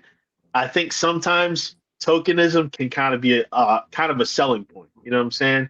If I'm like, I'm gonna say all the things you want to say, but I'm gonna be, I'm like this, so I can kind of get away with it, and I can be the voice of your people. Then it kind of becomes like, oh, he's one of the good ones. Let's put him in, because then that way I can say some wild shit. Because the governor's black, so like I can say it because he said it, and he's black. You kind of get what I'm saying? That's not a stretch. That's exactly what happened. That's The thing is, that's it. Yeah, Just the you nail know what I'm on saying? It's You know what I'm not- saying? How clever is it? Everyone's doing that. Like It's an unsaid. Yeah. And the thing is too, like Byron said everything that we didn't want to hear, because we're the people. We're like at the bottom. We're at the bottom, right? We're the ants. We're the worker ants. He said what the winged ants want to hear. You see what I'm saying? He said what the 1% that really bought, that really have money invested in Florida, the people that have the development companies. He said what they want to hear, and they're the ones that even they're the ones that pay the lobbyists. They're the ones that pay the politicians. They're the ones that line their under the table check. Now you're good. You know what I'm saying? There you go. You know what I'm saying? The ones that don't want you on the water. The ones that don't want you wading through their pond or their canals because you're going to lower the property value. To sell to who? Like, Yeah, right. like who- you guys, who you're wants all this- sterile. Who is this There's- plot of Yes. land who's been rebuilt on after like 4 times? You know what I mean? After It's going to fucking get 8 sold to the hurricanes. next wave. It's going to get sold to the next wave of people that move in. Once these that's people right. leave and go to South Carolina, and then the next Super Bowl happens down here, and then the next rigged Super Bowl, then our team wins again. Hey, Now we get a big influx. if I all those heard a little HOAs and people went away and it was just data centers and fishermen, that'd be kind of lit. Data centers and fishermen. Here's the It'd thing, be too. like the HOAs weird, are it'd be just like a weird, money like, laundering. That would be some dystopian shit. I kind of like that. Just like, HOAs are robots. strictly we for got money nature, laundering, bro. And we got data centers, but nothing else. That's so insane to think about. Bro, It's kind your of brain is exciting. gonna What is a fry if you get fucking within data proximity. center? That's what they want the da- blades It's a for. data We center. building data centers So out in the middle a of the data village. center, is so whenever you use any type of AI generator, it needs water to cool it down, right? Yeah. So That's actually not true, but I'm gonna let you finish. That's what it's they want us to it's think. very loosely true. It's very loosely true. That's It's what like they want us to think. it's you got to take it with a grain of salt, because also another thing too, whenever people are like, oh, the AI is ruining our waters, no, it's probably the gasoline from your fucking diesel truck, or probably the mining used for that, or like the amount of fucking materials needed to make a polyester sheen suit. That's probably what's really ruining the water, guys. Like like and that's the thing too. Big AI is pushing that. Big AI is pushing that whole like, oh my god, it's ruining our waters, oh my god. But and also whenever you need to like mine for crypto, you need like these Cops know big what's going on. Water going that big thing. Water going to caves. What wait, no, I need you to expound on that. What you mean by water going into the caves? Yo, Des, all No. I'm gonna say is, this is all. No, we're gonna put you on the This is full the- screen for this. We're gonna put This you on is the all. full. This is all allegedly. It's all allegedly. I like to play devil's advocate sometimes. What if all this water that they say is getting used for the data centers, and we're trying to attribute it to these droughts and stuff like that? Apparently, I don't know if anybody's heard about all the construction that's been going on under the country, Okay. underground. A lot of development of The tunnels. and civilizations and bunkers and things of that nature. And in order to run a civilization underground, I need some water. So Okay. Okay. there's All some right. thoughts out there. No, that the that puzzles the are coming water- together. the the gears water are is turning. being sucked out of some of these places and being used for other means, as opposed to the data centers being the ones that are actually taking the water. But where the data centers come in, the data centers are like I guess what's the word that I'm looking for? Front. The data centers are connected to the civilizations underground. They're like fucking like satellites or some shit like Okay, survey it's helping. points or It's something. helping running it. It's helping run it. Yeah, it is part of the infrastructure. Let's just Okay. say that. Okay, It's I'm not part mad of at that take. underground infrastructure that is being developed. I'm actually not mad at that at all. I'm not mad at that at all. Not But- even allegedly. That actually makes a lot of sense. I'm not saying allegedly no more, guys. I'm not saying Yeah. allegedly no more. This is probably if true. you look into like the Lake Mead, Lake Powell stuff, like you've been following that, the Hoover Dam, all that crazy shit out there. Yeah. Like They've been drying I up don't know. bad too. They've been drying up very bad. So you think that it's using hydroelectricity? They're just moving everything underwater. All the hydroelectricity powered stuff. They're just gonna move it underground. Is that what you're saying? Well, all I know is that there's been a major push over the last, I don't know, my entire generation that I've been alive of Towards developing renewable things, energy. of developing renewable energy, but just developing things underground specifically. I agree. Actually. Yeah. I'm not mad at that. And You then know? I My think one because of question, our Why do the richest of the rich? Why are they okay with the fact that they're going to have to live underground?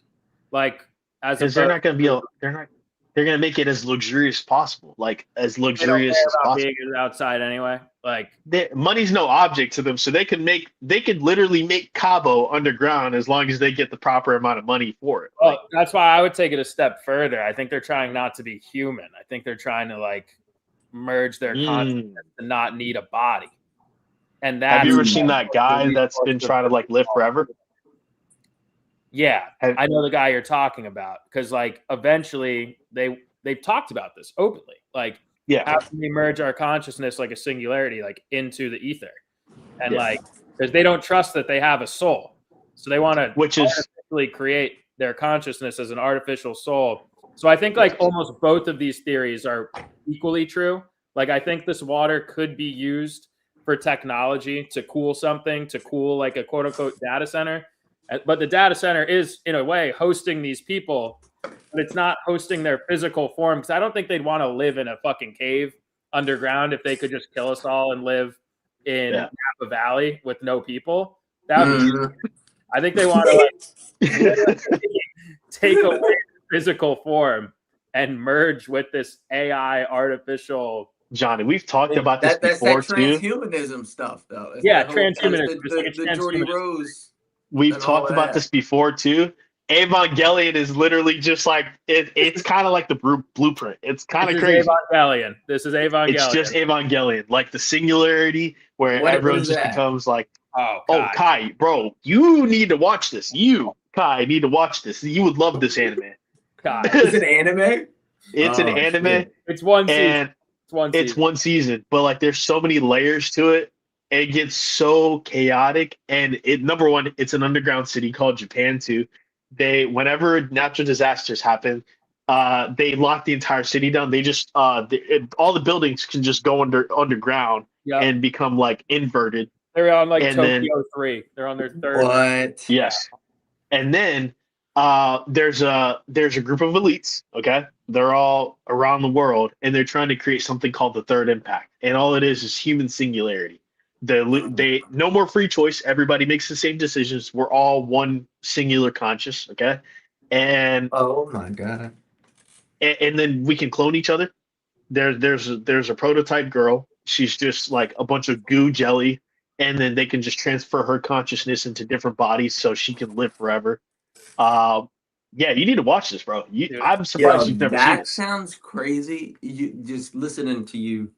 And then each Go natural ahead. disaster is modeled after angels in the Bible of the malevolent part of God, the malevolent God. Man, like the famines and all that stuff. Yes. Wow, It's crazy. That's like, crazy. all of the That's like wild. angels of the apocalypse are like, dude, it's so sick. That's Yes. nuts. That You singularity need to watch this, thing, bro. though, that you were talking about, like that really does tie in with this push that we're seeing with AI and these flock cameras and the data centers, because the Yes. whole thing is like they're trying to create this network, this fucking web of constant surveillance. They want to know your routine. They want to know everything. And they Yeah. they flat out are telling you it's like because we want to be able to control society as a whole. Like there will be no more crime. Like you're not going to be able to move undetected within society anymore. I mean, it's probably been like that for a minute now, but like So- now we're at the point to where they are telling you flat out, this is why you're seeing what you're seeing. Like this is why we're doing what we're doing. And, I and talked to someone about this, Kai. I met someone at a wedding once, and she worked for the NSA. Mhm. And I got a little drunk, and I was like, "Just fucking tell me, like, are we fucked?" You know? I like asked her pretty straight up, and she was like, "Well, no."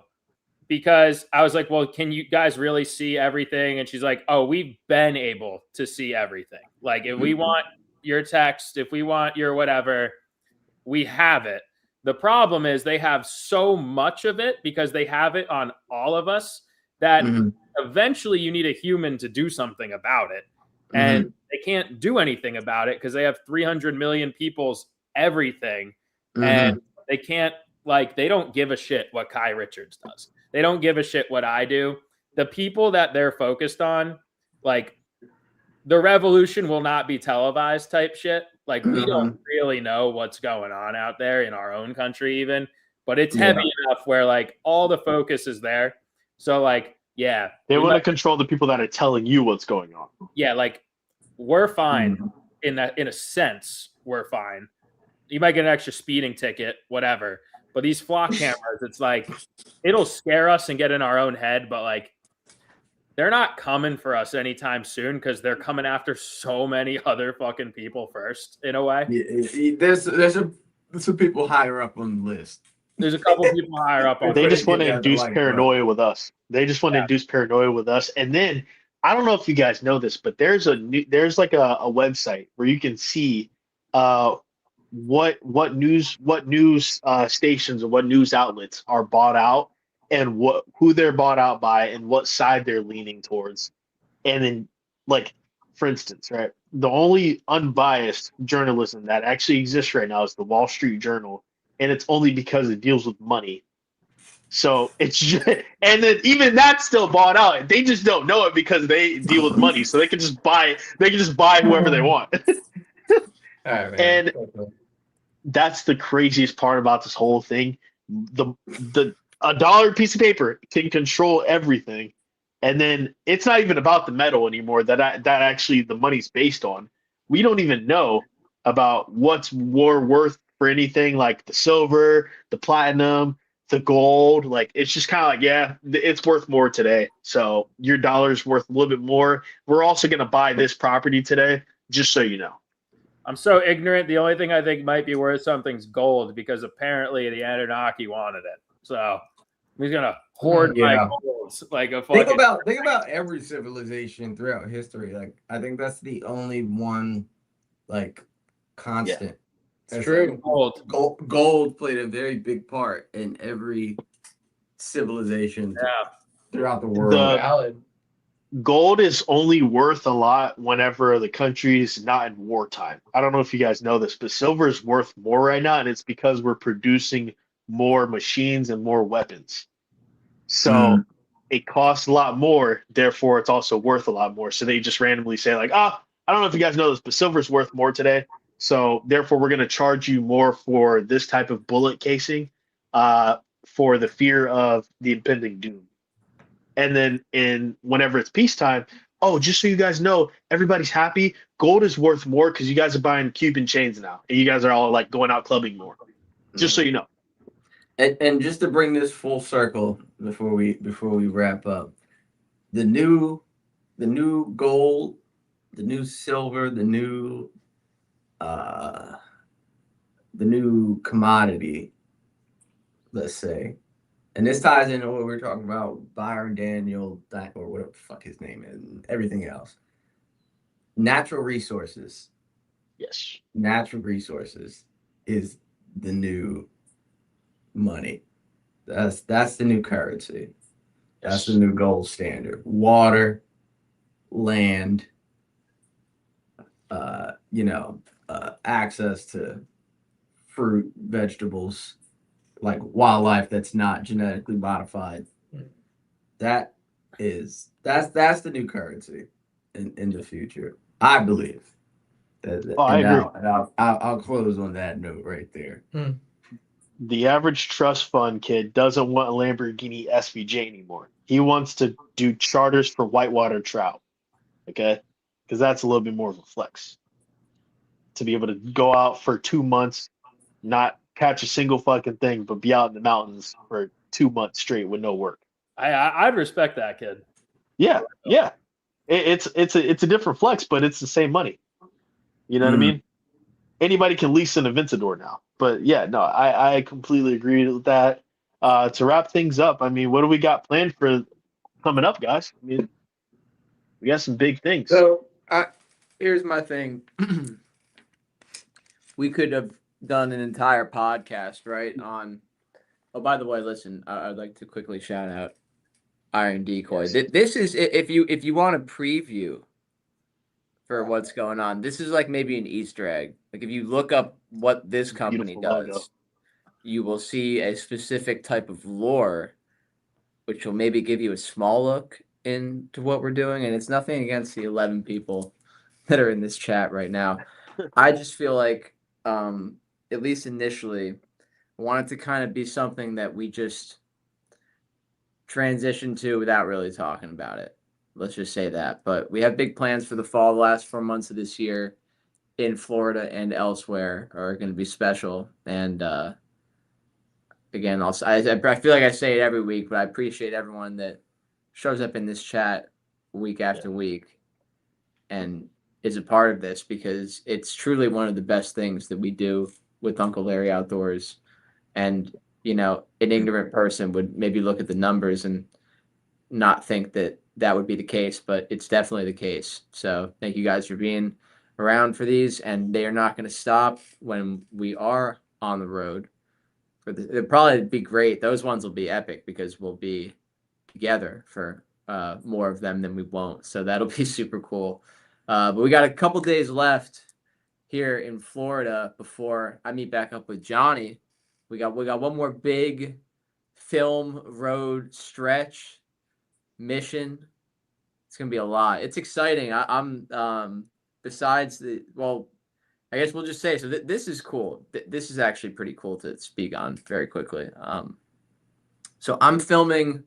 Last year I was able to be on the road with Mike Iaconelli all year and film his 30th season. This year we didn't do that, but this is, I don't know. I won't believe it until I see it, but they say it's his last Elite Series tournament ever after 30 years of doing it, which is insane to think about. And I'm going to be filming that event. But then on the flip side, Johnny and I are going to be filming with his 15-year-old son, Vegas, who I could tell you after a little bit of experience filming with 15-year-old Vegas. I knew 6-year-old Vegas. Now I know 15-year-old Vegas. And that kid, he might be a better fisherman than Mike now. And Mike can tell you that. So it's crazy. It's crazy to see.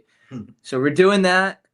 Then we come back for a little, and then the road stretch begins. But Johnny, I'll preview as well for you. Hopefully on Friday. I got to get a hold of him, but we might be doing some kayak sleigh rides with a Mr. Croy Hill for a certain large pompano species. We might be taking them out to the reef and getting a little sleigh ride on Friday. So we'll see. We'll see. Hopefully, I'm trying to make that happen so we can do it on the kayaks. But yeah. That'd be sick.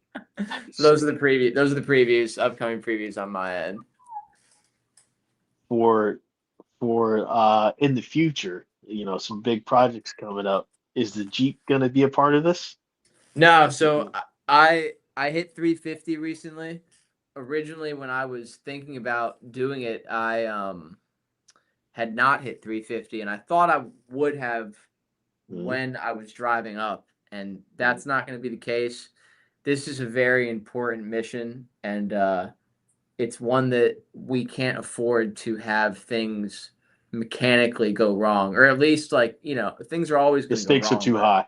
I want to minimize the things that can go wrong mechanically as much as possible. So not having the Jeep is going to be part of that. You know, the Jeep is great to rip around Florida. I feel very blessed to still have it, and she's actually riding great recently ever since Corey had a hold of it recently. But yeah, I would much rather just leave it down here and come back in November to a functioning vehicle and get right back to it, you know, than worry about those variables. Because the thing is, it's not just about it making it up there. It's about it then functioning for 2 months and me not being around like any mechanics I know in case something does go wrong, just shit like that, you know? So it's like, I don't want to be thinking about that, especially we're not going to be like going 5 minutes from the house and then going back. And these are real like missions. that. Like we might, like there's going to be many times where, you know, when you get back to the car, you're going to want it to start every time. Not most of the time. Oh. Yeah, I remember those days having to turn the key like, I don't know. Like, And you know, and no, here's the thing, and truth be told, here's the funny thing. Down here in Florida, the Jeep doesn't do that to me. I don't know. that's beautiful, bro. I don't even remember the last time I've been stranded. That's in a that thing. blessing, but bro. at the same time, I swear to God, that's how it would happen. Yeah. Up there, like 20-hour mission, just thinking I'm the shit. Like, oh yeah, you could just take it up there, no problem. You know, it's That's what I'm doing. Your pockets ever get unnaturally Slightly. fat? You're like, yo, I think I'm finally financially stable. You turn that key. Yeah, man. You know, it's like, listen, certain risks you take. I take calculated risks, ladies and gentlemen. Certain ones you want to take, and there's certain ones you want to stay away from. So that's my tip of the night. That's my tip of the night. Do we have friends? Do we have friends in the program tonight? Yes. Byron? Oh, man. Byron, we'll go fish back. We'll go fish back. Yeah. Oh yeah. Sure. I want to give a special shout out to Shout Dalton. out you, bro. What do you get? 10%? Shout out you. That's Eli Manning's number. Shout out you. 10%. Des, who'd you give a shout out to? Dalton, that's the guy Fisher on the Fine Trout. He's one of the most positive people I've probably met in Texas. Big friend of the program. Big friend of the program. Those guys. Shout out, bro. I just gave bro a follow. Yeah, the whole Texas paddleboard cult. Shout out to you guys, man. Very cool. Those guys are on another bite, bro. He's mastered both the small and a big bite, and it's I gotta say they were dialed. So, and you know he's got something big cooking up right now. I got to take a little peek at it. It was pretty sick. So I'm very excited for it. Ladies and gentlemen, I mean this has been a very big turning point in the pod. Very big turning point in Uncle Larry's lore, in Uncle Larry's history. I just want to say congrats, guys, and congrats to everybody watching because you're witnessing a very big change right now. So that'll do it for this week, man. We will see you next week. We are out. I'm a giant! I'm the baby!